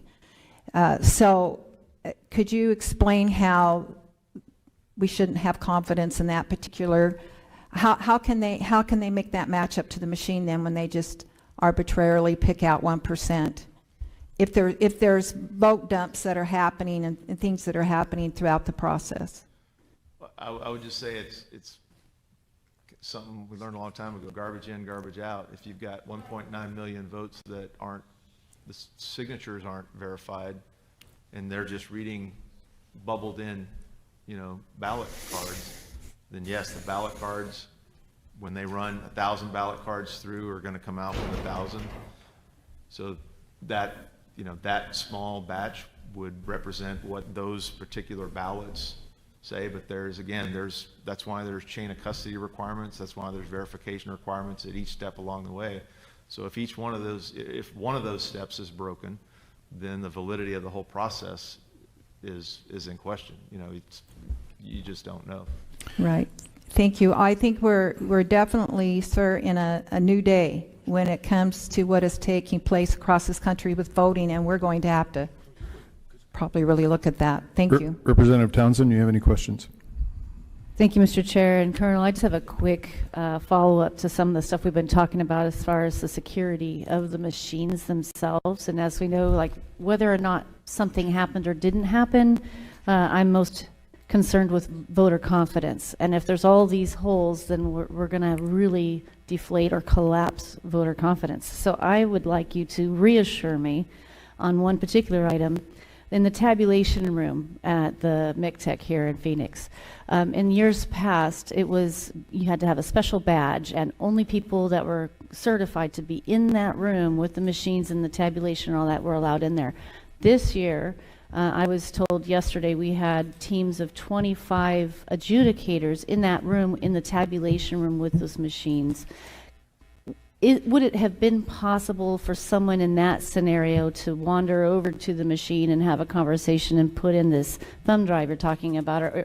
Or is it deeper than that, or something that's happened from remotely? Or how secure are these machines? Because we know that there's no chain of custody on the hard drives, and on the machines we saw in a video left alone for almost a week in one of the voting centers, unattended, unsecure. How could somebody, a regular person with nefarious intentions, walk up and change this whole election by putting in a thumb drive and changing an algorithm? Is that something that could have happened, or we don't have to worry about that? Either an individual that has knowledge of the systems and how to, operate in the system could have an impact, again, from the server. They could be sitting in Nigeria in as long as they've got an internet connection, they could get to that particular server. If they had access to the data from the malware that's on the server, they could get the login and password from a Pima County operator or a Maricopa County operator. So there are just so many places that they can be interdicted or penetrated. There's just too many to describe, but there's a lot of ways it could be interdicted.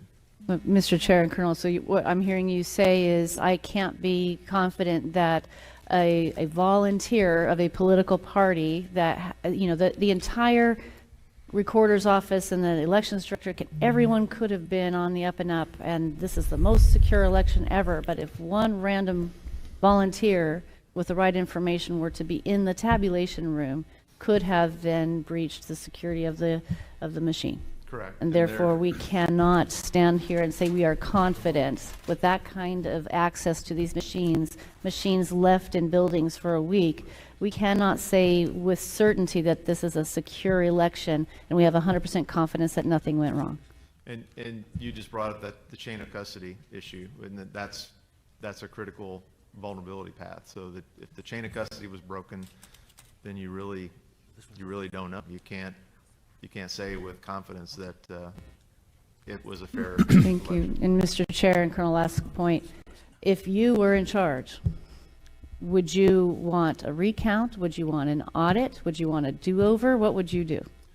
A forensic audit will tell you what was processed, but to the mayor's point earlier, as soon as those mail-in ballots, which were 1.9 million requested, and I think a good Roughly. percentage returned, if those signatures weren't verified, then you can count the same things over and over again, but you're starting with flawed results already.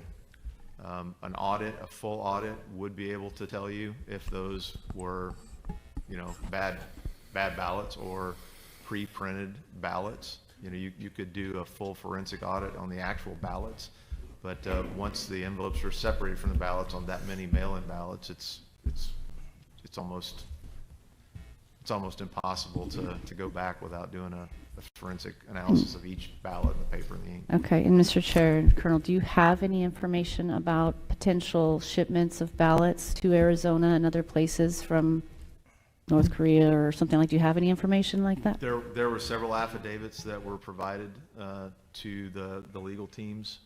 I don't have those affidavits with me now, but there were affidavits and suggestions, and I think more of those are in process to obtain more affidavits on those processes. Mr. Mayor, can you tell us whether or not you have got, I don't know if you heard the question, or do you have affidavits that counterfeit ballots were somehow shipped into Arizona? I'd have to look. All right, thank you. I'd have to look. Representative Cook, any questions?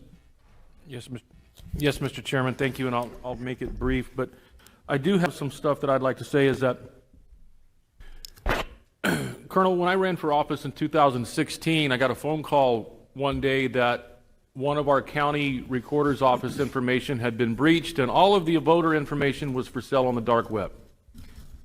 That was my first instance of becoming representative about this hacking and computer stuff and what's out there. I just went through my third election as the top vote getter, and I would like to say that I continuously have been tried to be hacked on my personal or ledge account or whatever is out there on the internet.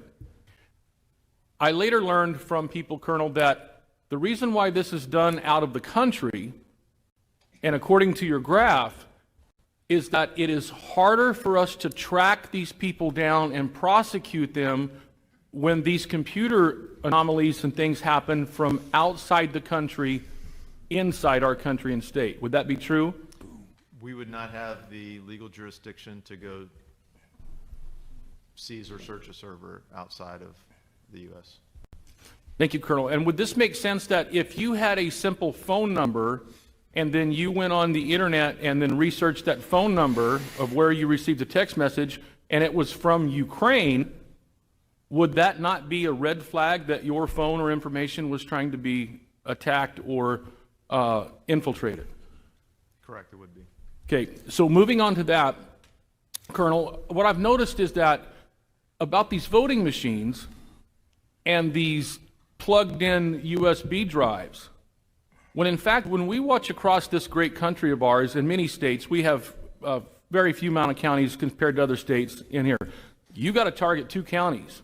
If you notice that rural Arizona and rural Arizona legislators are up here, we're ready to go to work today. Our constituents demand it, and we demand it as their representatives to work for them to solve these problems.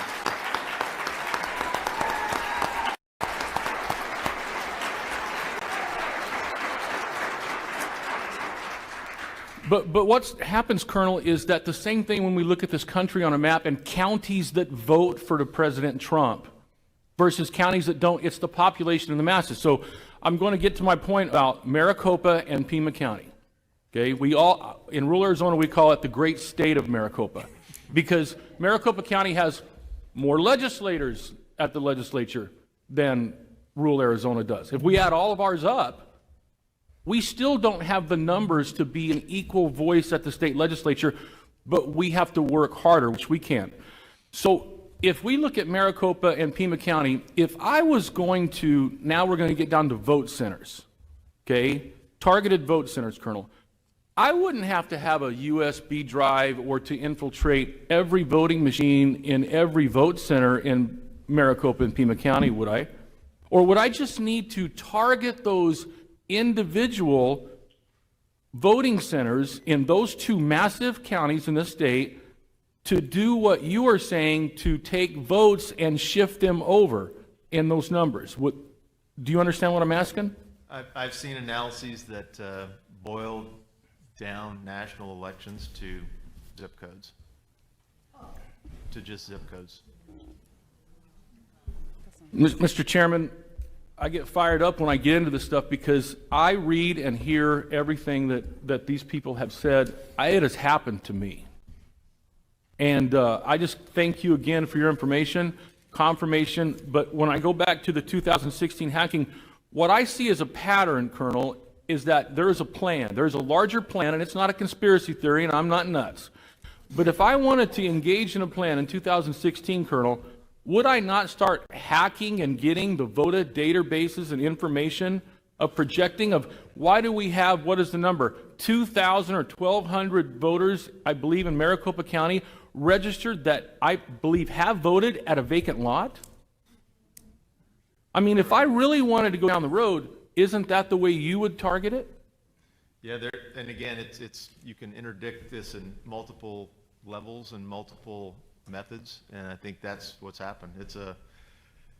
There's so much out there, and it's to your point, you know, you're not a conspiracy theorist, but it's really hard. They've made it so hard for the public to understand it, and we call that in deception operations ambiguity increasing.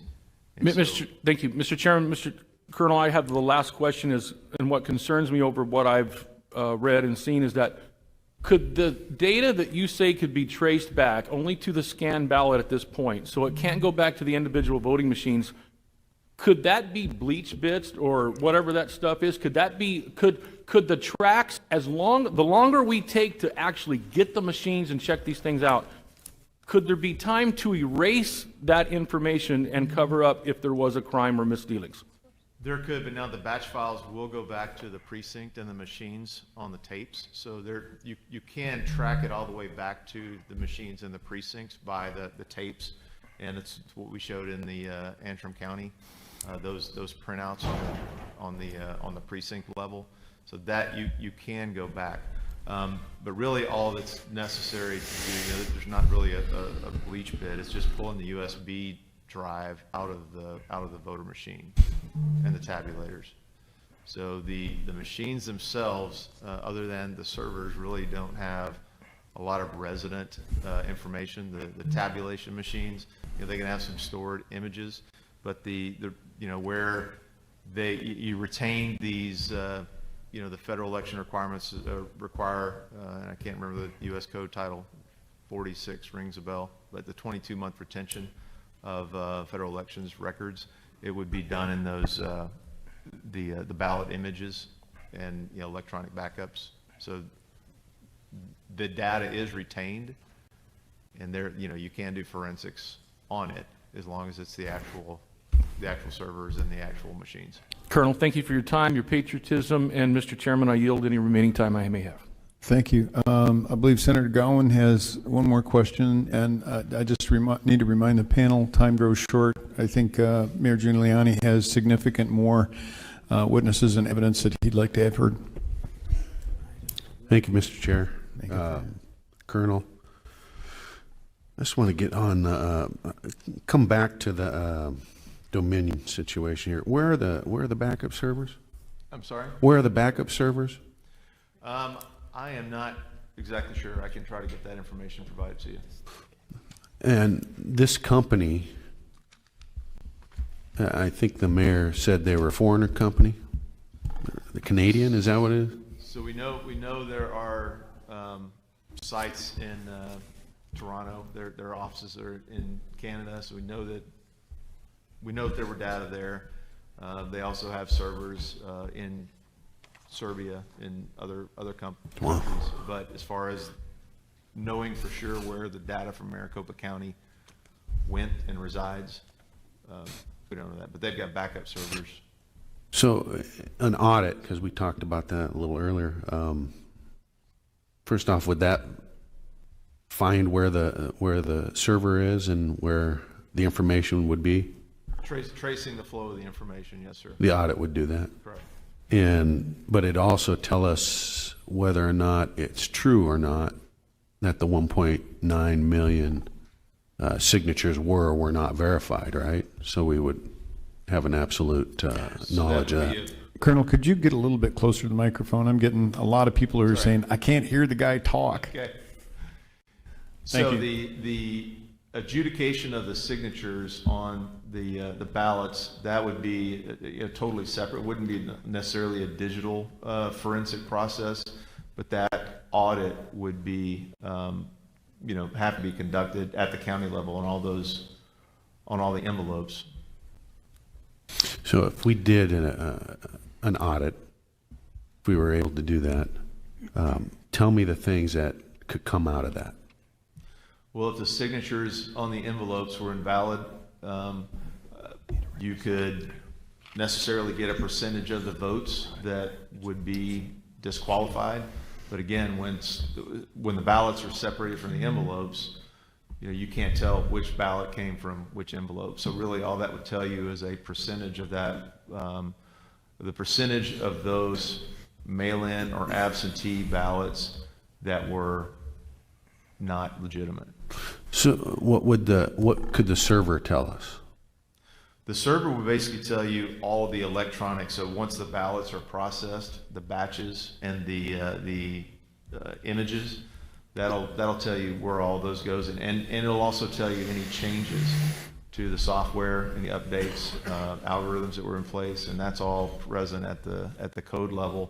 And that's really what these companies have balked at, providing access to the code, because they say that that's their intellectual property, and it's they've been successful at preventing folks from analyzing the code.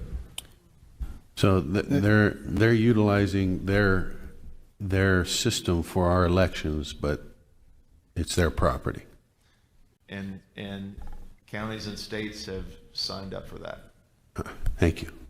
Senator Borelli, final question. Yes, Mr. Chairman and Colonel, just for clarity, not only can these machines be manipulated with a thumb drive and everything else, it can be changed remotely outside the voting center. That's correct, and there are references in the user's manual that show how they can do that. Thank you. Mayor Giuliani, anything else with your witness here? No, I think. All right. I think we covered everything. Thank you, sir. Colonel. Do you have a next witness? I'm looking at the clock, and I know that we've got a time management issue with one of our witnesses. Yes, I think we should call Anna Orth.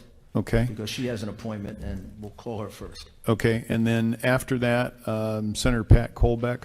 We need to make sure that we have him at the airport by 1 o'clock. All right, thank you very much. Anna Horth?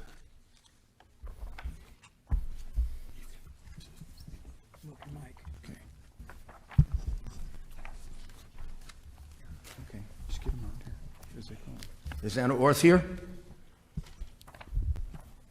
Anna Horth? Anna Horth. O-R-T-H. Anna Horth. All right, we'll check on her. And let's go then to...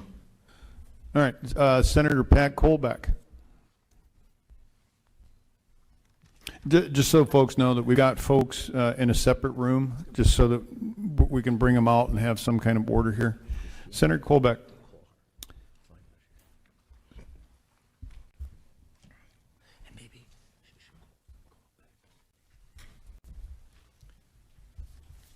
Thank you, sir. If you would, could you please introduce yourself? Yes, my name is former Michigan State Senator Patrick Colbeck. I appreciate the opportunity to speak with you, Mr. Chair, and esteemed panel members.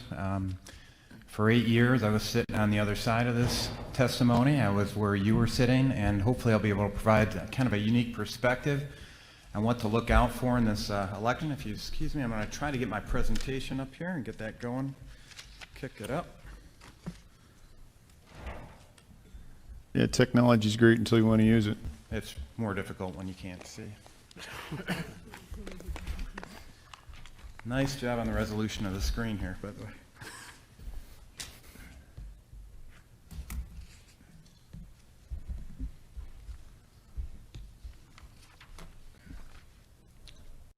Okay. And just for background purposes, as we're looking for it to recognize my USB flash drive.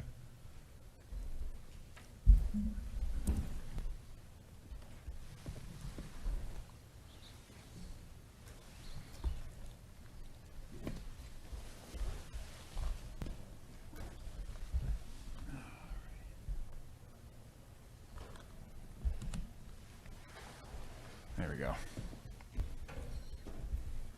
Much better.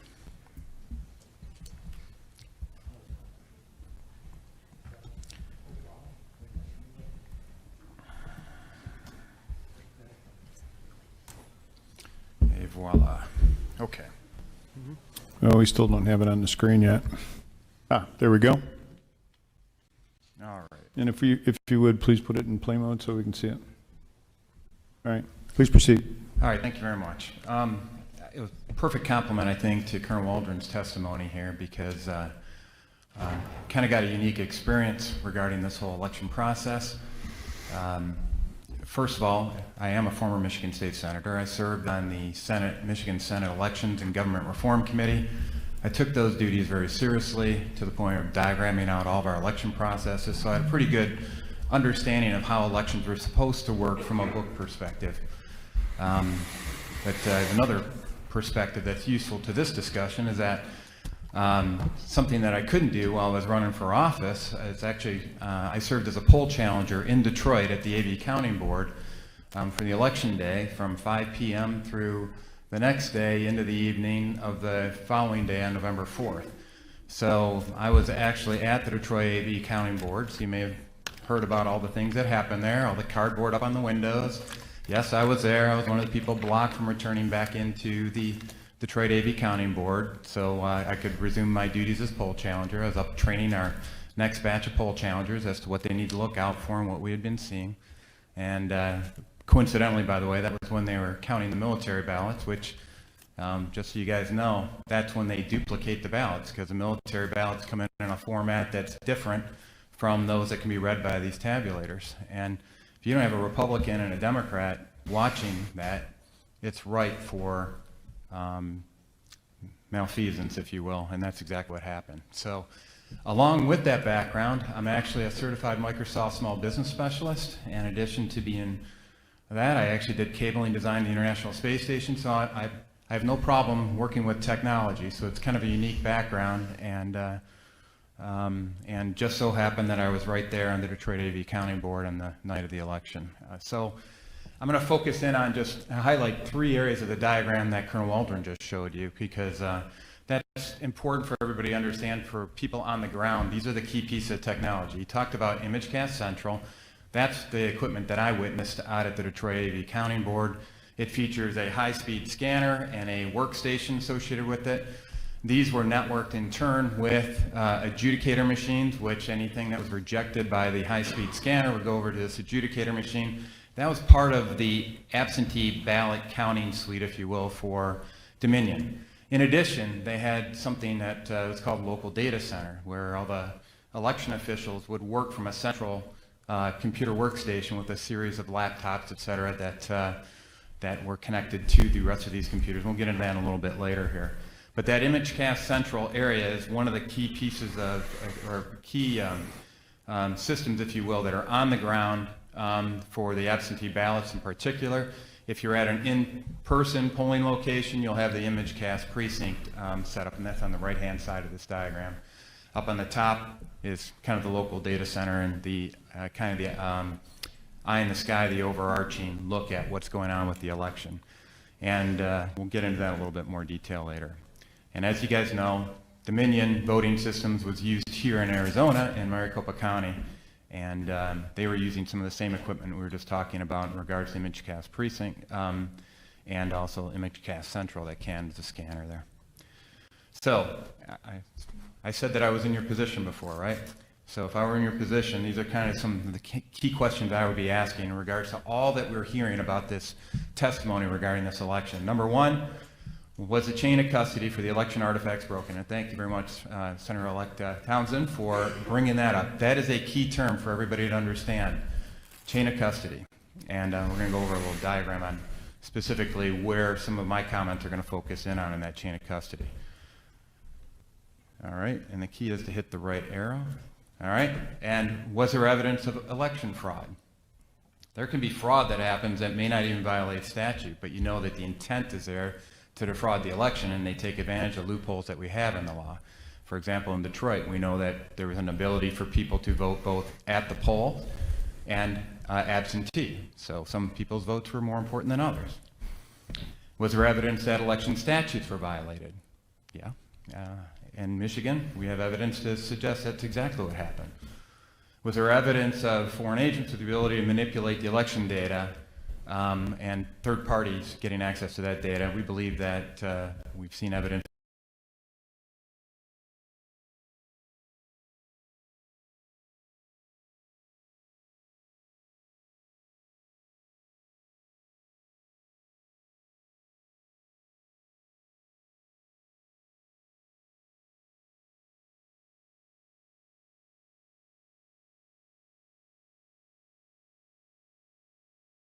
to that as well.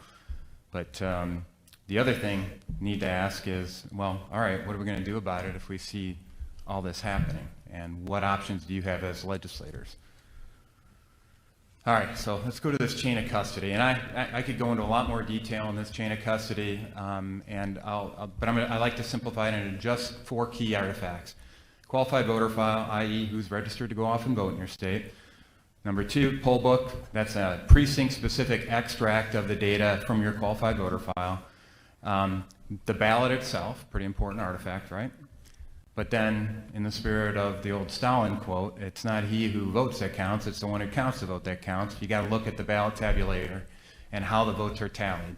And that was my focus when I went to the Detroit AV Counting Board. I was one of those folks that was not specifically assigned to any particular counting station. I was looking at the big picture. And we'll go over what I found here in a sec.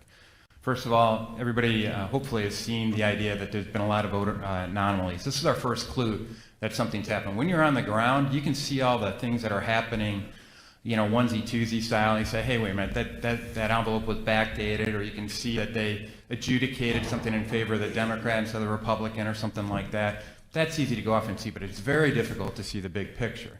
That comes out afterwards with experts like Colonel Waldron. And in this case, we first started seeing issues when people were talking about Benford's law being violated. That's actually used in criminal court cases to determine whether or not fraud existed. So that was the first indicator that some of the analyses we've seen flagged that. That's not proof. I mean, it's getting it's telling you that it's you've got something off here that you got to investigate. Then we've seen linear regression analyses that there's a lot of noise in, but it seemed to indicate a pattern of vote distribution that indicated some data manipulation. Then, most recently, we have actually seen folks who believe that they've identified specifically what the algorithm that was used to switch some of the data. So, some other things that were kind of odd, and you don't see while you're necessarily on the ground, but in retrospect, you'll be able to get access to it. This is actually documented as part of the affidavit that was submitted in a lawsuit that's put in Michigan by Sidney Powell and in other states. And you guys have voted quite a bit. You guys are, most of you have already served in office, right? Do you remember any of your votes being tabulated with a decimal point on the back of them? I don't remember any. My 8 years serving in the Michigan Senate, any times where I actually had a decimal point after a vote tally. So that would suggest that a partial person was voting? Well, sometimes, you know, there were people that tried to make you feel like a partial person when you served, but no, that wasn't the case here. And so you guys have probably all heard about what I call the little switch, the Antrim County. We've heard testimony on that already today and some of the things that could possibly happen. Getting into the possible technical reasons for that is maybe you have an internal ballot barcode switch on it where they have one barcode style or ballot style that's flagged, and then when they associate a specific scan of a vote, they flip it over to a different barcode style that may have the voters or the candidates flipped in it. Something else is something called a ranked choice voting algorithm. It's one of the modules inside of the Dominion suite. And this is where you might see evidence of, this is the only place that I know of at least that can start putting in fractions into your vote. Because if you meet a certain vote threshold, it'll go off and switch that, it'll prioritize the votes for the second choice, if you will, and give them 10% of the first choice of whoever or 10% or whatever number you specify. It'll actually get into the point of allocating percentages of votes to one of the candidates. Another thing is data manipulation via remote access. And another thing to look at as you guys investigate what happened here or didn't happen inside Arizona is take a look at your public accuracy tests. And there are people that, this is usually in Michigan at least, it's specified what the standards are for that by the Secretary of State. And if you don't run all the possible permutations of votes that might happen on a given ballot, you may leave gaps that can be exploited. And I would submit, we're going to show one of the examples of where we believe one of those gaps is that you could maybe flip a vote from a certain candidate to a write-in candidate and preload this with write-in candidates, and we think we have evidence of that happening in Detroit. So, if you want to go off and check into this, one of the things you're going to need to do, is look into compact flashcards, event logs, and paper vote tallies. So these tabulator data cards, that's where the compact, that's where a lot of the election data we've been wanting to look at is going to be located, so please make sure you get your hands on that. Then we talk about the big switch. I'm not going to get any detail on this. Suffice it to say, in Michigan, you know, our current vote deficit for President Trump is being projected as 154,188 votes. We got more than that we can tie back to potential fraud. So in the state of Michigan, I know a lot of people have written us off in this context, but tell you, Michigan's in play because of what the level of fraud we've seen. So here's what our Detroit AV counting board looked like. And essentially it was set up, so there's 503 precincts in the city of Detroit. They put in 134 of these ImageCast central stations all the way around. That's where the poll books were located. There were about 2 to 5 precincts per ImageCast central unit. We had 5 poll workers per station. Overall, I would submit there was probably less than 10 Republican workers at that whole night sitting at those, and by law, we're supposed to have a Republican and a Democrat adjudicating ballots. Here's what, I said that I was looking at the big picture when I got in there. I was looking at the big picture. First question I asked was, one of these chief election officials, his name was Chris Thomas, I said, who I worked with when I was serving in the Senate, I said, how are you going to protect the chain of custody around the tallies of the individual tabulators and your report outs to the county and all points beyond that? So we talked about the idea of this getting reported out to the New York Times. You can see it on CNN and all that kind of stuff. Show me how that chain of custody is protected. And this election official, who was a state elections director in Michigan for 2 decades, said, I don't know. Now this is kind of an important data point, don't you think? And I was badgering him the rest of the night. I said, you know what? He finally acquiesced and said, tell you what, I'll let you know. And then finally, the last statement he had on it, because I was pretty persistent, was saying, you know what, I'm not going to tell you till after tomorrow. And I go, well, you know what the primary duty of a poll challenger is? To make sure that the election process are executed effectively and efficiently and accurately and transparent manner. He did not allow that to be done. Now, I can see physical transfer of data. I can watch when somebody moves a flash drive from a tabulator to a central station, and I can go off and verify vote counts at that handoff. I can't get inside wires to go off and trace electrons through the Ethernet cables that I saw position, and that's the next point I want to highlight. And this is something important for you to understand here, is how these were connected. A lot of these election officials will swear up and down that none of these machines were connected to the internet. And that's based on propaganda being pushed by companies like Dominion Voting Systems. They will say that they have an air gap. They will say that they have firewalls in place. They have encryption in place. And I hope to demonstrate here that that doesn't mean a heck of a lot. Any hacker worth their salt knows that if one computer is connected to the internet, they're all connected to the internet, firewall or not. And so here's a diagram that I put together based on, and this is literally midnight the next night, before I forgot everything. I wanted to make sure I documented everything that was there. I went through and physically traced all the cables from all the tabulators and adjudicators to the local data center at the top. So it's that local data center that we have election officials that did confirm that that was connected to the internet, but they said none of the tabulators or anything else were connected to the internet. I can show physical connection between those tabulator machines via Ethernet cables, 2 routers or managed switch. It's tough to tell from 12 feet away. But it's a router type of device connected to all the other devices on this network. And as Colonel Waldron pointed out, it's designed to work as a network. And so all these tabulators were connected to one another, all the adjudicators were connected to one another, the local data center that they acknowledged was connected to the internet were connected to these tabulators and adjudicators. So, and so if that wasn't enough, we went around to all the different computers and observed in the bottom right-hand corner of all the computers, and I can't do this because it defaults into a certain slide presentation mode, but if you have laptops that are window enabled and you're connected to the internet, you roll over that, and you got a Windows 10 device, roll your mouse cursor over in that bottom right-hand corner and you'll see a LAN internet connection icon. And you roll over it, it's going to pop up and say, connected to the internet. They wouldn't do that test for me to go off and demonstrate that. Yeah. So, guys, it's serious stuff, and I also wanted to highlight, I took a snapshot of what the Wi-Fi connections were at that point in time. And one of them is called AV_connect. I wonder what that was connecting. Part of their spec that they have in the contract with the state of Michigan that is supposed to be connected via Ethernet cables. And they even have cellular-based modems that they can plug into a lot of these items to transfer the data over the internet. They've got a Dominion Tech support manual that says connect it to the Ethernet. There's no denying that this was network connected. And by the way, even if they say it wasn't connected to the internet, in the Detroit AV County Board, I can trace a physical connection that says that the system that was used to tabulate 172,000 plus votes in the state of Michigan was all networked together. So even if it wasn't some guy sitting in an ice shanty in Antarctica connected to the internet, that one guy in the city of Detroit that had access to all that information could modify the votes locally there. And so why does it matter? Well, we already talked about these man-in-the-middle attacks. We talked about in the Sidney Powell lawsuit that's out there, there's additional exhibits that highlight that these passwords are available on the internet. And when you have a man-in-the-middle attack, you think you're getting the right data, you think you're talking to the right person, but you ain't. You're talking to an in-between guy.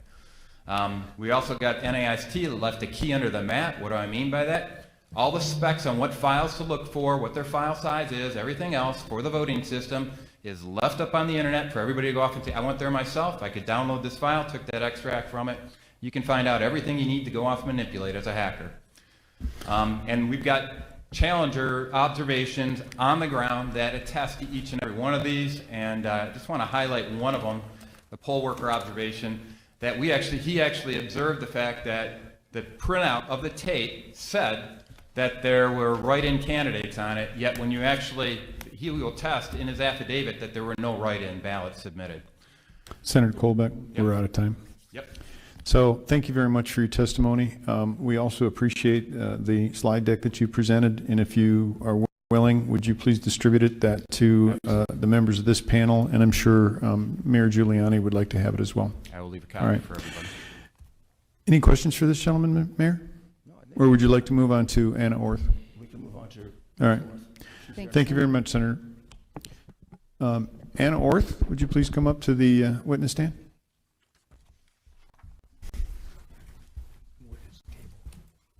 I guess it's a table, not a stand. I was just corrected. The witness sit.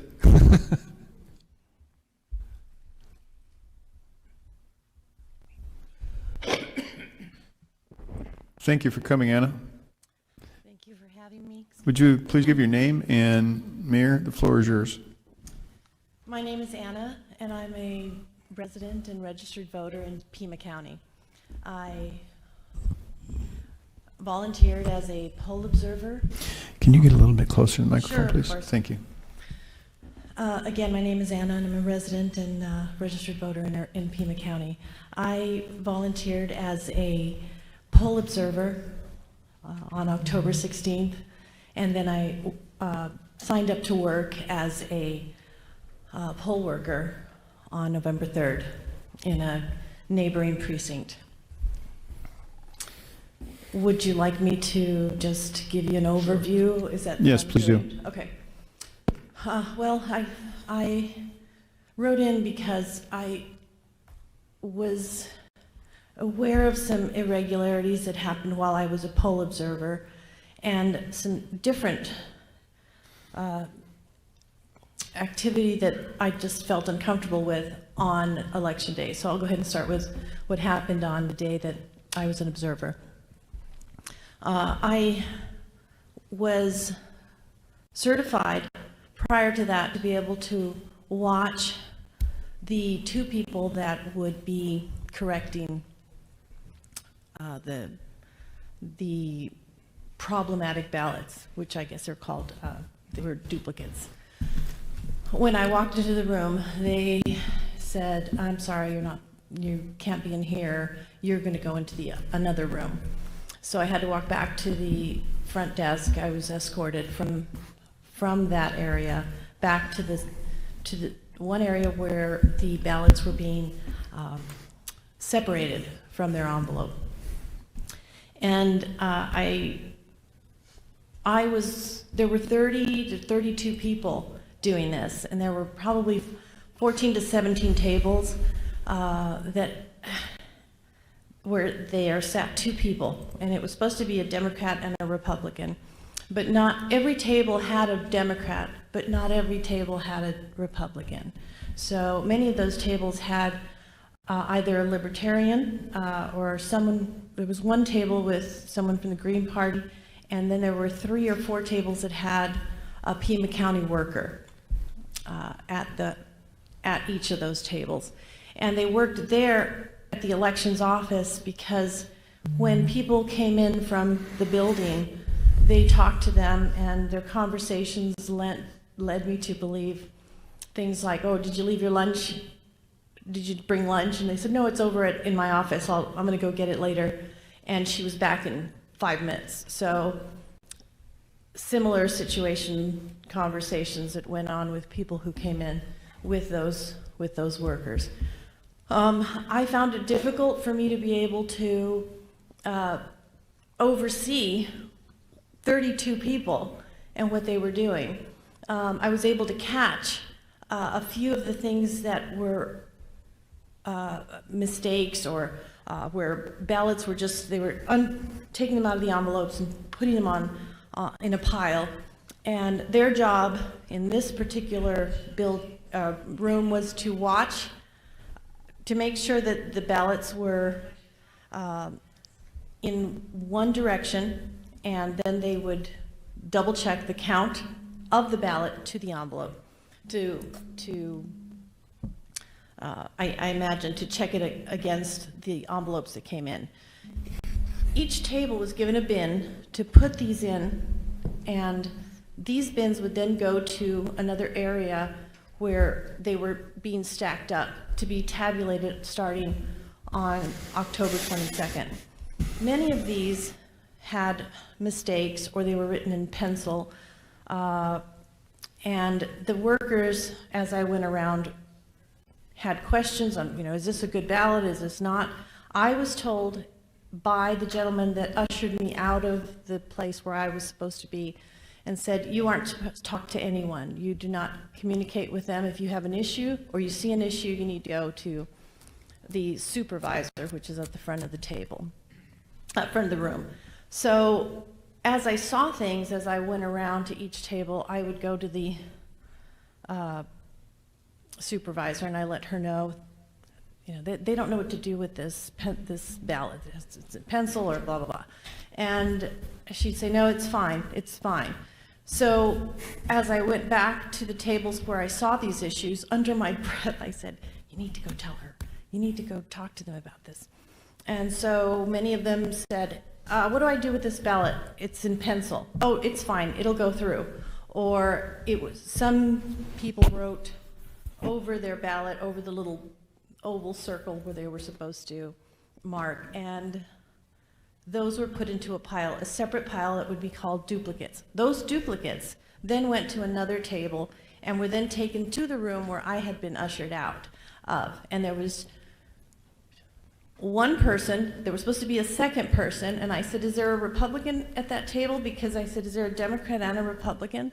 And he said, well, we hope so. They have to, if they get here, but it'll just be, just be me, and hopefully a second person. So as I saw these ballots along this area that they marked as dupe, which I understood to stand for duplicates that were going to be fixed, they would then be taken to the table, to the room where I could see it was a glassed wall between us, and they were taken around to the other side to be dealt with. I didn't get to see that at that point.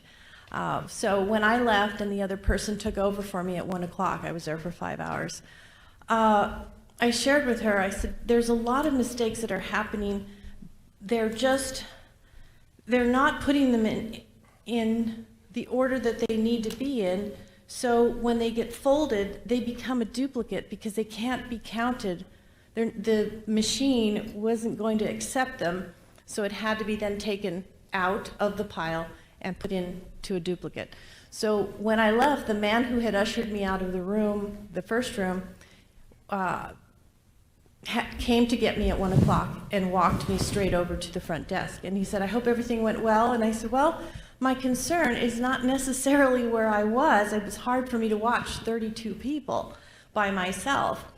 But more concerning is when these ballots were opened in the other room. And so to give you kind of a sense of how it worked is the ballots, however they were collected, were brought into an initial area of the Office of the Elections in Pima County.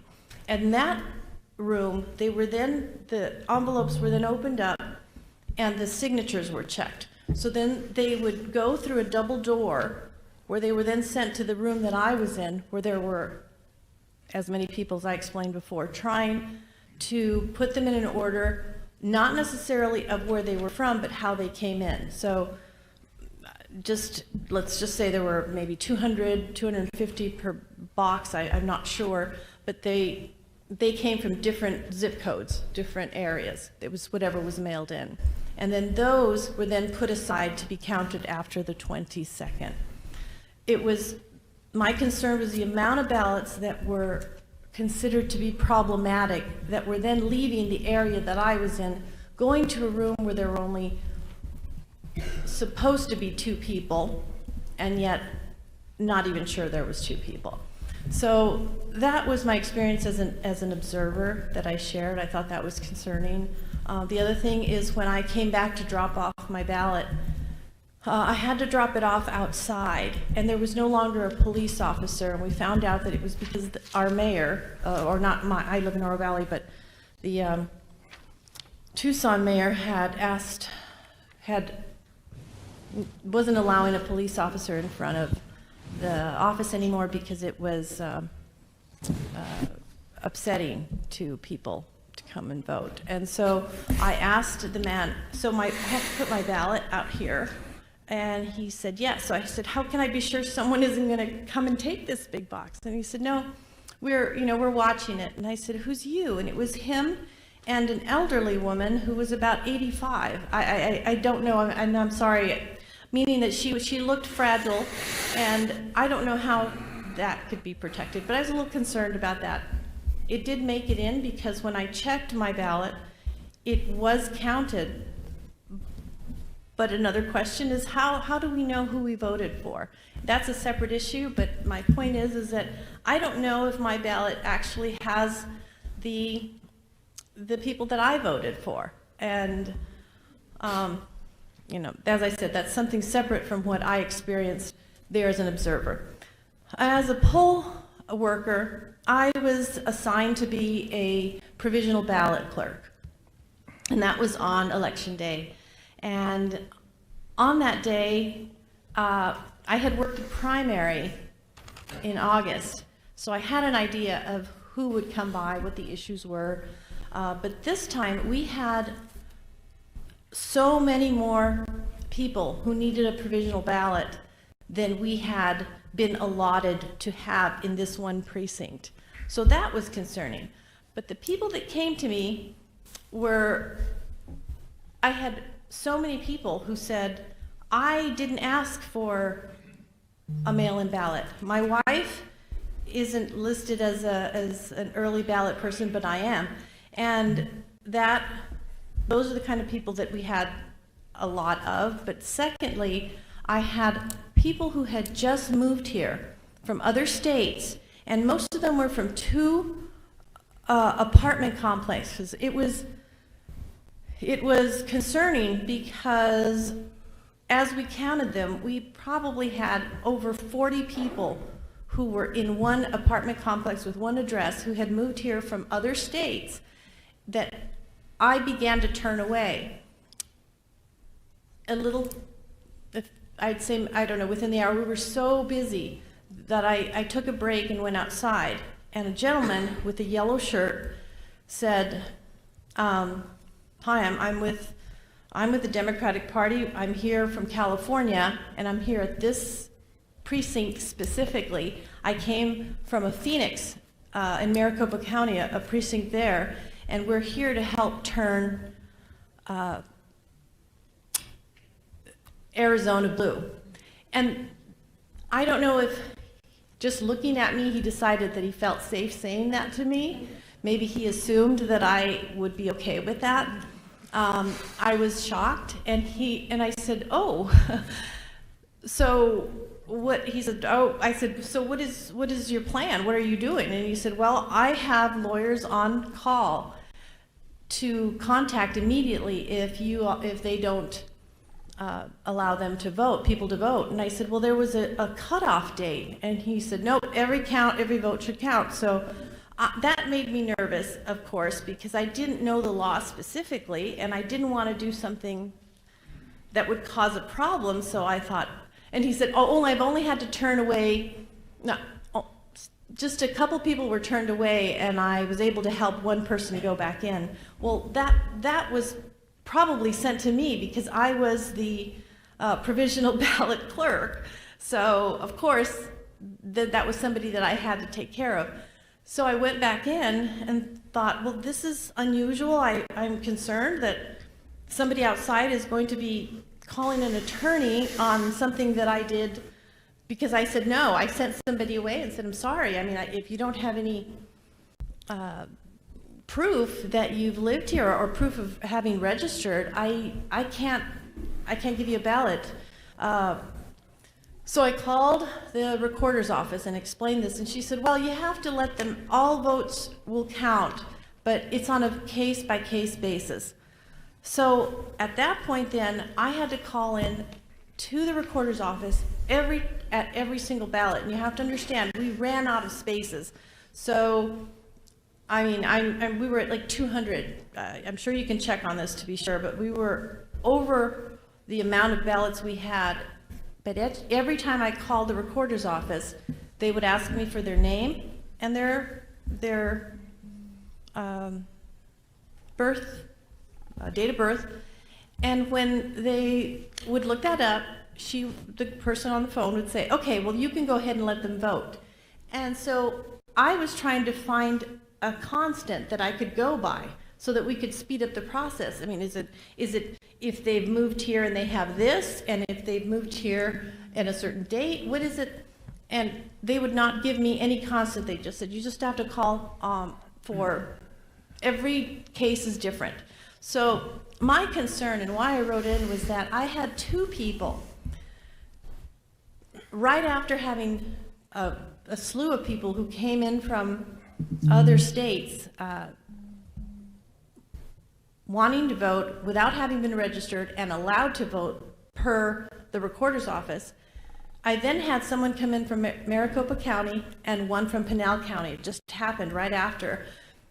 And each of them, when I called in, they said, nope, you're going to have them go back to Maricopa County, and the other one will have to go back to Pinal. And I said, well, how is that this person from Wisconsin and this person from Michigan and this person from Kentucky was able to do that? And she put me on hold for a second and then came back and said, well, it's just that we have their records more accurately than we have for Maricopa. We just can't, we're not able to process a Maricopa County ballot. So I had to send them away. But then as other people were coming through, it made me question why that was happening. So I asked them, do you have information that will prove that you are a resident, that I can verify that you are registered to vote here? And they would pull out their card, and it very clearly said that they were Republican. They had a voter card. So to test this theory out, I called the recorder's office and asked them, and they were denied. I had to deny them. And so I was in a frenzy trying to take care of all of these people, but I found that the discrepancy between every vote counts and only those that the recorder's office would allow was indicative of how they chose who they wanted to allow to vote. And there was a consistency in the voter preference that they chose. And that concerned me because by the end of the night, which was at 8:15, after we counted all of the votes and they got put in the box and we were waiting for someone to come get them, I'm in the car and the election was already counted for Arizona, which I found appalling. First of all, after working 15 and a half hours taking in votes, but the experience really led me to believe that it was not, there should have been a system that we could have followed, because I understood that registered voters ended on a certain date and you couldn't come in and vote, but I was having to allow people to vote that literally had just moved here within 2 weeks, 3 weeks. And they were all from two different, not all of them, I take that back. There was a large majority, a large percentage of people who had addresses from 2 apartment complexes. And the last thing is that I had a homeless man who came in with a registration. And the reason I know he's homeless is because I said, "Where do you live?" And he said, he didn't speak English, and he said, "I don't have a home, but when I was at a shelter, they registered me at the recorder's office." So when I called about it, and they said, "Well, he was probably registered to be in this precinct." And I said, "But he doesn't live here." And they go, "Well, it's anybody who was registered downtown can vote." And so I found that to be odd. And last week, for work, I was on the other side of town, and I saw this gentleman on the south side of Tucson with his shopping cart. And I swung into the parking space and called him and just said, "Hi, can I talk to you?" And when he saw me, he ran off, for who knows why. But my point is these are the kind of people that had apparently permission to vote in a precinct that was literally 25 miles away because they had a voting card that was given to them from downtown, that it was a downtown precinct that allowed him to vote here. So my point is that if somebody from Pinal County and Maricopa County can't vote, how is it that in this precinct, how is it that a homeless man from another area of the town and also people from other states were able to get permission to vote? And that was concerning to me, and that's why I'm here.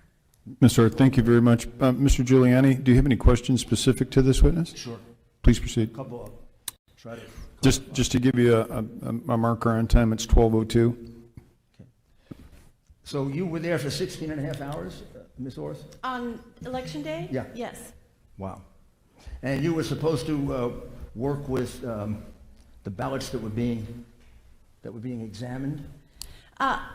I was working with the voters, the ballots of voters who were not able to walk into the precinct to vote normally on a ballot. So some of them came to me saying, "It says that I got an early ballot and I never got it." Others said, "It doesn't even say that I'm on there. It says that I've already voted, or I'm not allowed to vote here." Those were the kind of... So these were ballots that had difficulties? Yes. And there were 28 or 35 people that were looking at those ballots that you had to observe? No, that was, okay, I just described to you my experience as a poll worker on election day. Those 30 people that I mentioned earlier were when I was a poll observer on the 16th of October at the elections office in Pima County. And you were unable to see what they were doing? It was a room as big as almost maybe half the size of this banquet room. And I was an observer watching 30... As far away as we are? I could walk behind them. But I couldn't walk behind 35 people at the same time. And what were they doing? They were taking them out of the envelope. They had been brought in from the recorder's office where the ballot had been opened. The envelope had been opened, and according to what I was told, the signature had already been checked in another room. But you didn't see the signature check? No, I didn't get to see that. They would take these out and they would take... Did you ask to see it? Yes, and I was not allowed... And were you refused? Yes. So they said, and I wasn't allowed to talk to anybody, but as I said before, I could talk to the supervisor. These people who sat at each of these tables, who were representative of mostly one party, with the Democrat Party, and they would take them out of the envelope and then put them in a pile and then separate the inside envelope. In Arizona, we have an outside envelope, then the inside envelope, and then the ballot, right? Right. So the ballot was then collected from the bin. So each table would get a bin, and they would separate them, put the ballots in a pile, put the envelopes in a rubber band, put them to the side, and then mark that they had such and such amount of regular ballots and such and such amount of duplicates, problematic ballots, that then had to be taken to a table, and they would separate those, take the duplicates, mark them, put them at a table, which were then taken to the original room where I had been ushered out of. Not that I was not to help them. In a room that you were excluded from, they examined the signatures. Yes, no, they started examining the signatures, then were moved to this room. And then from this room, they were then piled to then be tabulated later. Did they do a further examination of the signatures? No, not in this room. The So only room that was done in this. You observed no examination of signatures, and they refused to let you do that. Right, I was only allowed to watch these people put these in piles. So when I was ushered back So out. how many ballots do you think, just a rough estimate, how many ballots, 1,000, 100, 2,000? I would say each box had between 200 and 250 ballots. And I was there for 5 hours. And during that time that I was there, each table went through 6 to 7 to 8, depending on how fast they were and how many mistakes they made, because many times the ballots weren't straight and they had to recount them, or I would hear them say. So how do we do that arithmetic? All right, well, let's see, 250 times 8. Somebody who's not nervous maybe can say. 2,000. That's per table, and there were about 16 to 17 tables of 2 people doing this at the same time. So as I best understand this, there were 2,000 ballots times 17 tables. Yes. That you or anyone else that By you knew of myself. got a chance. No Republican got a chance to observe that, as far as you know. Well, I was the only observer allowed in at one time. So a gal took over for me at 1 o'clock when I left, and I told her, I'm exhausted. I don't know how you can watch all 17, but stand behind one of the tables, and you'll see that this particular table keeps folding them and tearing them, and once that happens, it has to become a duplicate. And when this becomes a duplicate, it goes to that table, and it goes to the room where we don't get to see what happens to that. So you can't talk to them, but you can do this and tell them, look, that's folded or that's crooked, or and I said, if you see one again that has a pencil on it, the supervisor is saying that yes, she told me specifically that it could go through. I mean, told me that it couldn't, but told them that it could. So I said, there's some discrepancy in what she's telling me and what she's telling them. So just do your best to try to keep an eye on this particular table is doing this, that particular table when I walk by is doing that. That one over there has a Pima County worker on it, and she works here with them, and there's no Republican at that table, so it's very concerning. And so it sure that is. was so when I was ushered out, they came specifically twice to me and said, please don't talk to anybody, and you cannot leave on your own. Make sure that when it's time, what time do you have to leave so we can walk you out? When they walked me out, the gentleman said, I hope everything went well. And I said, well, I'm concerned because here they were, my only concern is the handling of the ballots, which makes them ineligible to go through the machine correctly. But it's the room before me and the room after me it's a concern. I don't get to see. Well, let me ask you about that. So a certain number of ballots were now put aside as duplicates. Yes. Duplicates means that they had a problem. Yes, that they have to be duplicated. Right. So it didn't mean there were 2 ballots. Right. That's what Duplicates they called can them. sound like 2 ballots. What Right. it meant was there's something wrong with it, and therefore we may have to duplicate it. Yes, and that's the room that I was originally And they were put aside. put aside. And they were taken brought out. into another room, and you were not allowed to go in there. No, I was not allowed to go back there. So you were cut off from that also. Yes, I was specifically You were cut off from taken observing out. the problem ballots. Yes, I was specifically taken out of that room, ushered out, and brought into this room, which really was just the room, as I explained. And how many could you estimate that is? Each table would have an average of, I would say maybe 1/16 of the pile, so let's say an average of maybe 10 to 20 ballots, but by the time I left, these bins were filled. They would fill them, they would go correct them or whatever it is that they did and brought them back. Best estimate. I would say my guess would be close to in the day that I was there, just in 5 hours, maybe 2,000 ballots. Okay. Yeah. And you had a sense that when there was problems with ballots or whether someone should vote or not, the choices that were being made would allow people that appeared to be voting for Biden and the Democrats to vote and declining those who appeared to be people who might be voting for Trump or the Republicans. Well, yes. I began to get that sense after I saw that people from other states who weren't even registered in the state of Arizona were being allowed to vote. I was given direction that I had to give them a provisional ballot because as they walked out, there was a gentleman out there who told me he was specifically there to make sure that every voter who wanted to vote could vote.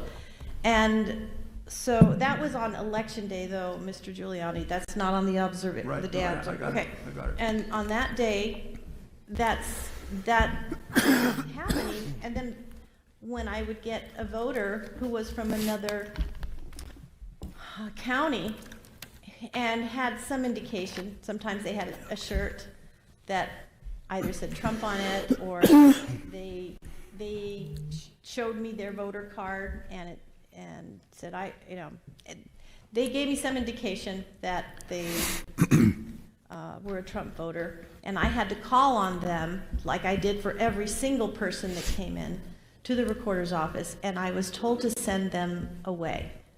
And so it was at that point that I started to see that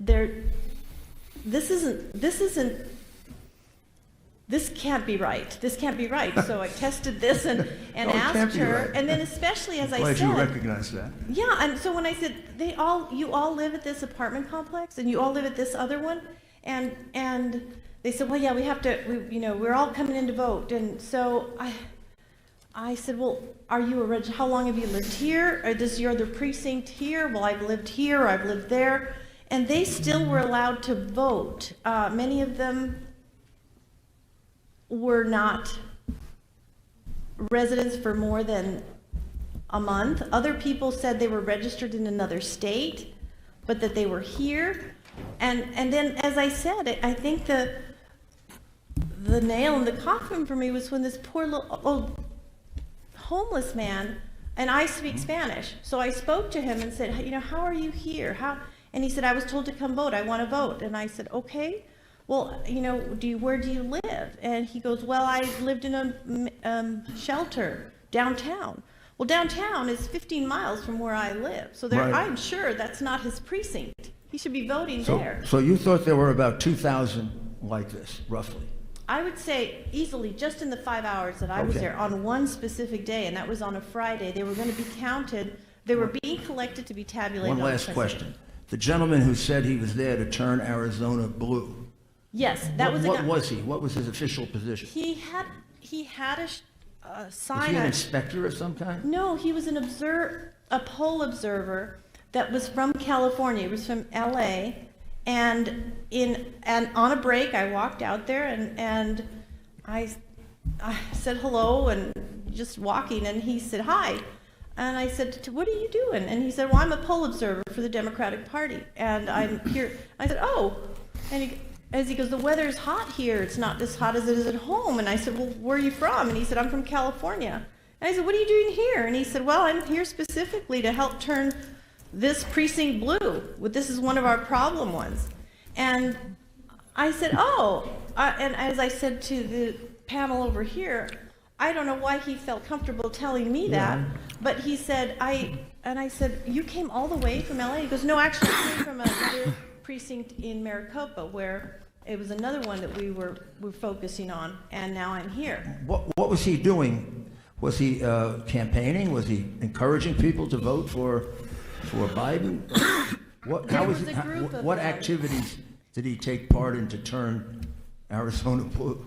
Well, as I understood, because I was inside working, his job was to make sure that anybody who was turned away to vote, that he would have people he could call, attorneys in his words. He goes, I have a couple attorneys that I'm connected to right now that if anybody's not allowed to vote, I can make sure that they're represented. And so anybody who was not allowed to vote in that polling place, I was the one that they would be talking to. So of course, that was somewhat directed at me, since I'm the one who would say, no, you can't vote. So I don't know what else he was doing, but he said there was a group of them that were coming in. They sent him there sometime after you began doing that? He was there, well, we started at 5 o'clock in the morning, just getting ready. So when I went out for a break, it was maybe around 10 o'clock, and he had been there. And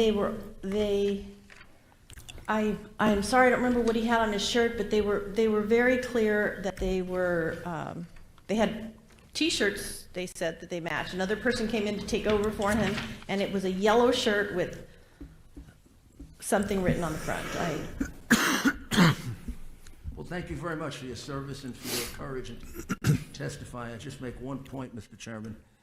Her testimony alone, and I see no reason why she isn't telling the truth. By the way, she is under oath in the sense that she submitted an affidavit under penalties of perjury to what she just testified to. Thank you, sir.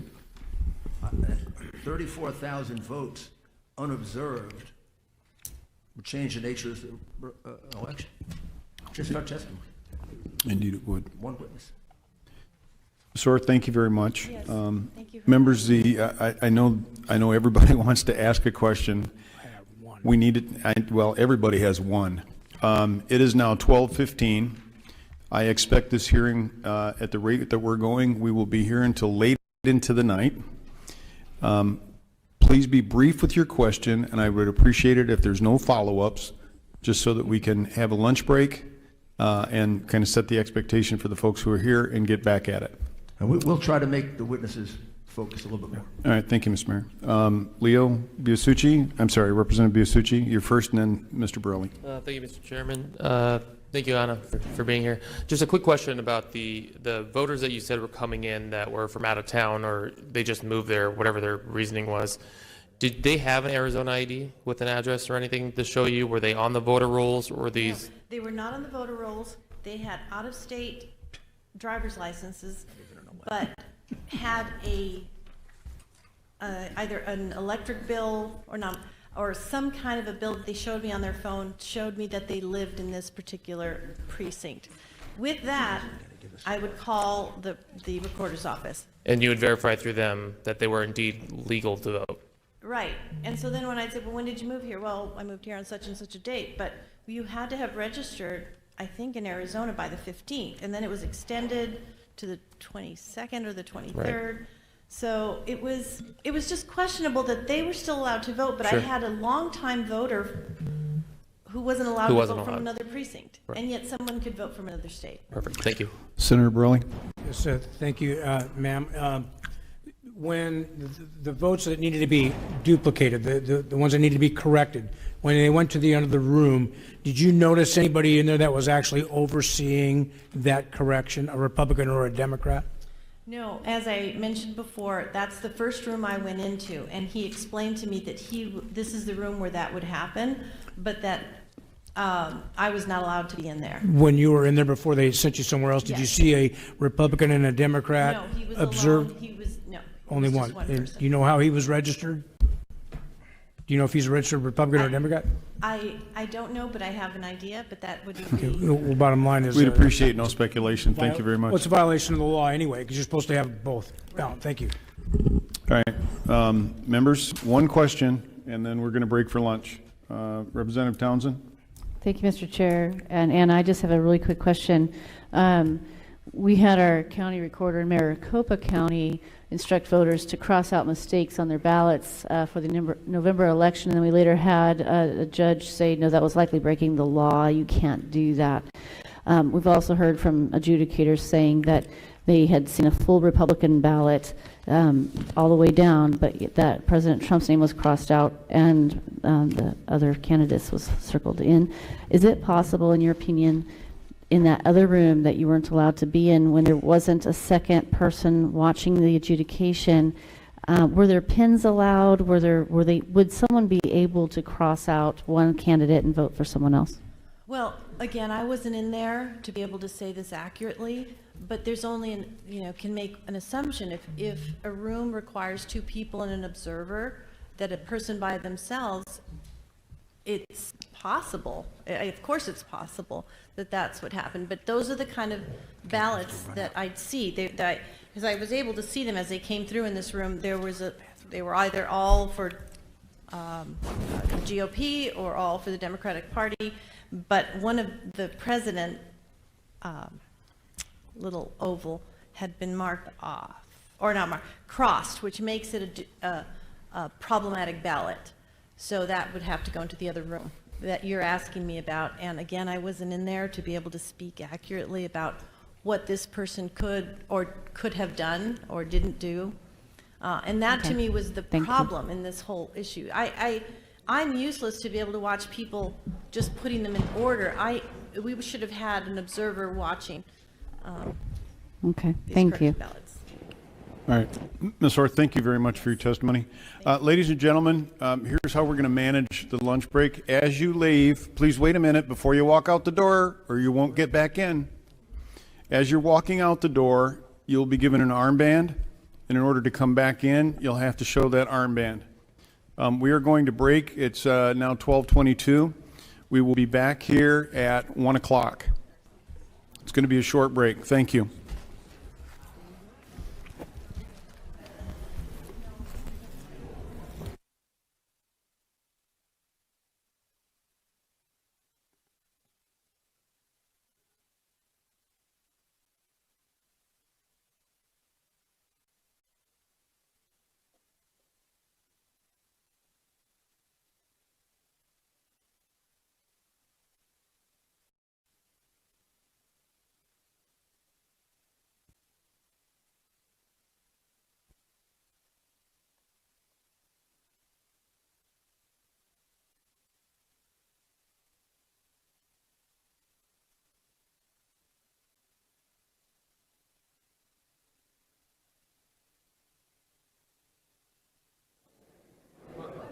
All right, welcome everybody. Again, this is Liz Willis with Blake with Brightside Broadcasting Network. We are live on the ground here in Phoenix, Arizona, where Team Trump is doing their legal hearing regarding election irregularities in the state of Arizona. We've heard from 3 witnesses already, and it looks like we're going to be going late into the night, so we will be taking a lunch break and reconvening at 1, so don't go anywhere. We'll bring you the live coverage right back. But before we go anywhere, we have a couple things we'd just like to point out from what we've heard already today, and to thank our partners over at MyPillow. We know that getting a restful night's sleep is crucial to waking up on the right side of the bed, and with Christmas right around the corner, now is the perfect time to stock up on all these products from a company with a Patriot-owned company.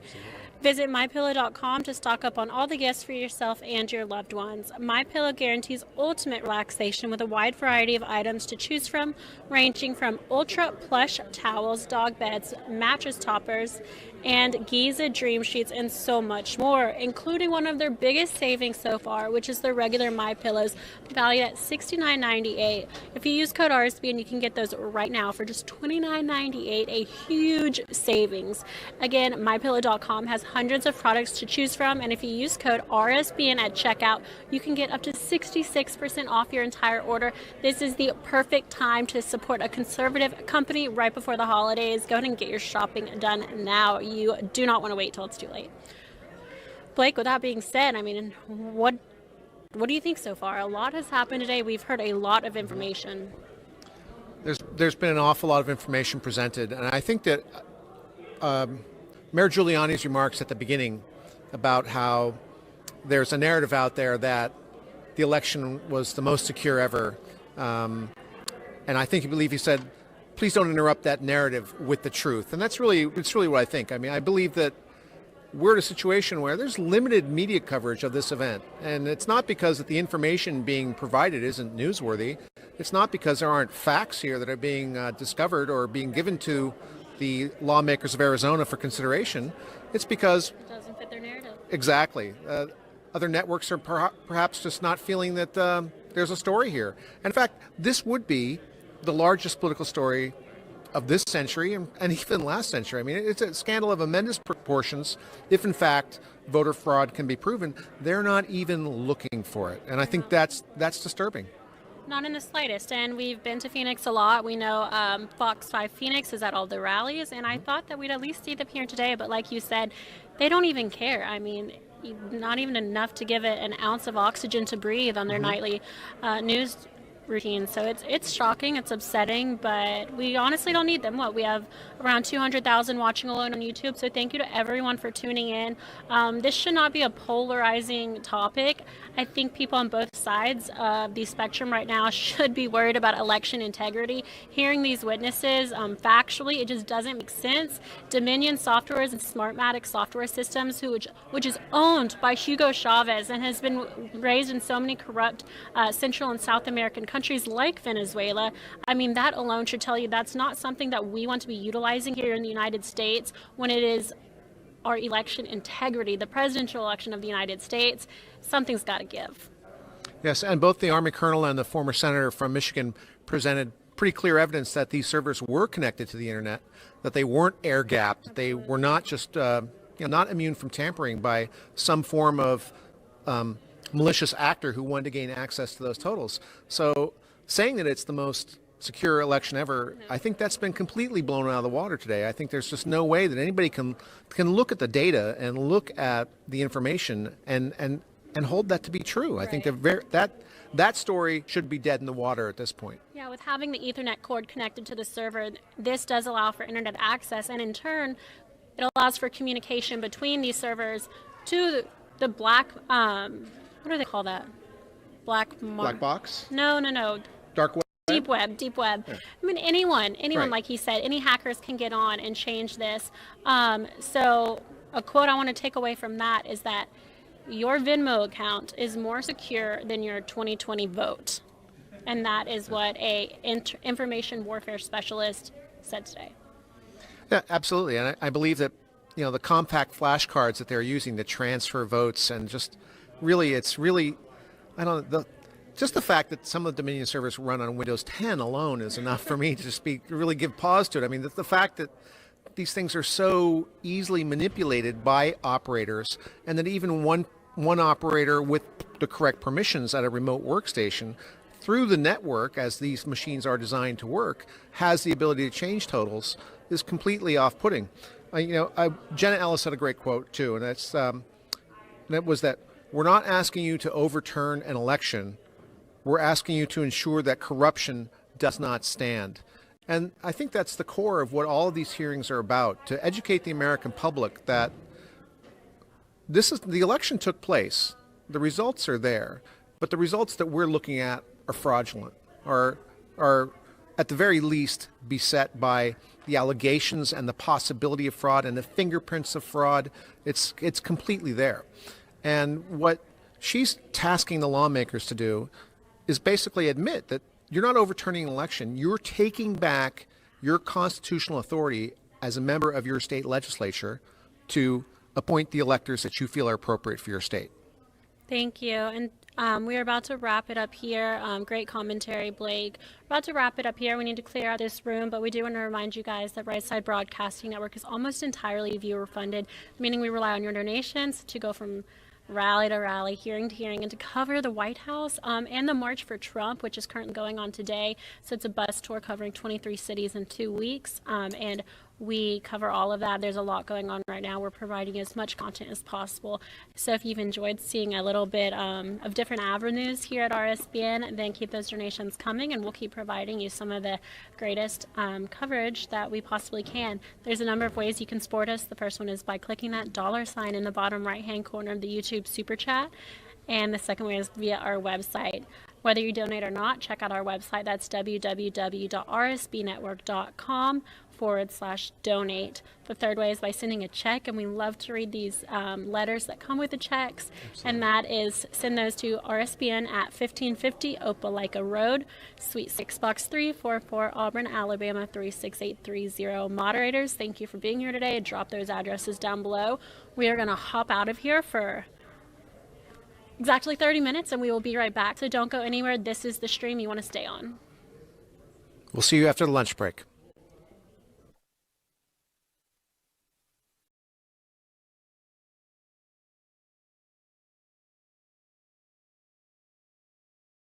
Hello, Right Side Broadcasting Network. I'm Mike Lindell, the inventor and CEO of MyPillow, and I've got some great news for you. Today, you can save up to 66% off all my products, from my MyPillows to my Giza Dream Sheets, my towels, my Roll and Go travel pillows, my mattress topper.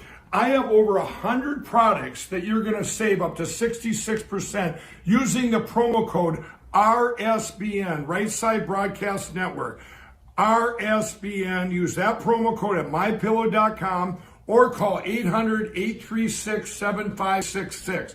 That's 800-836-7566. Remember to use the code RSBN, and here's the great news. Half the money is going to support Right Side Broadcast Network, one of the best networks I've ever seen. Thank you.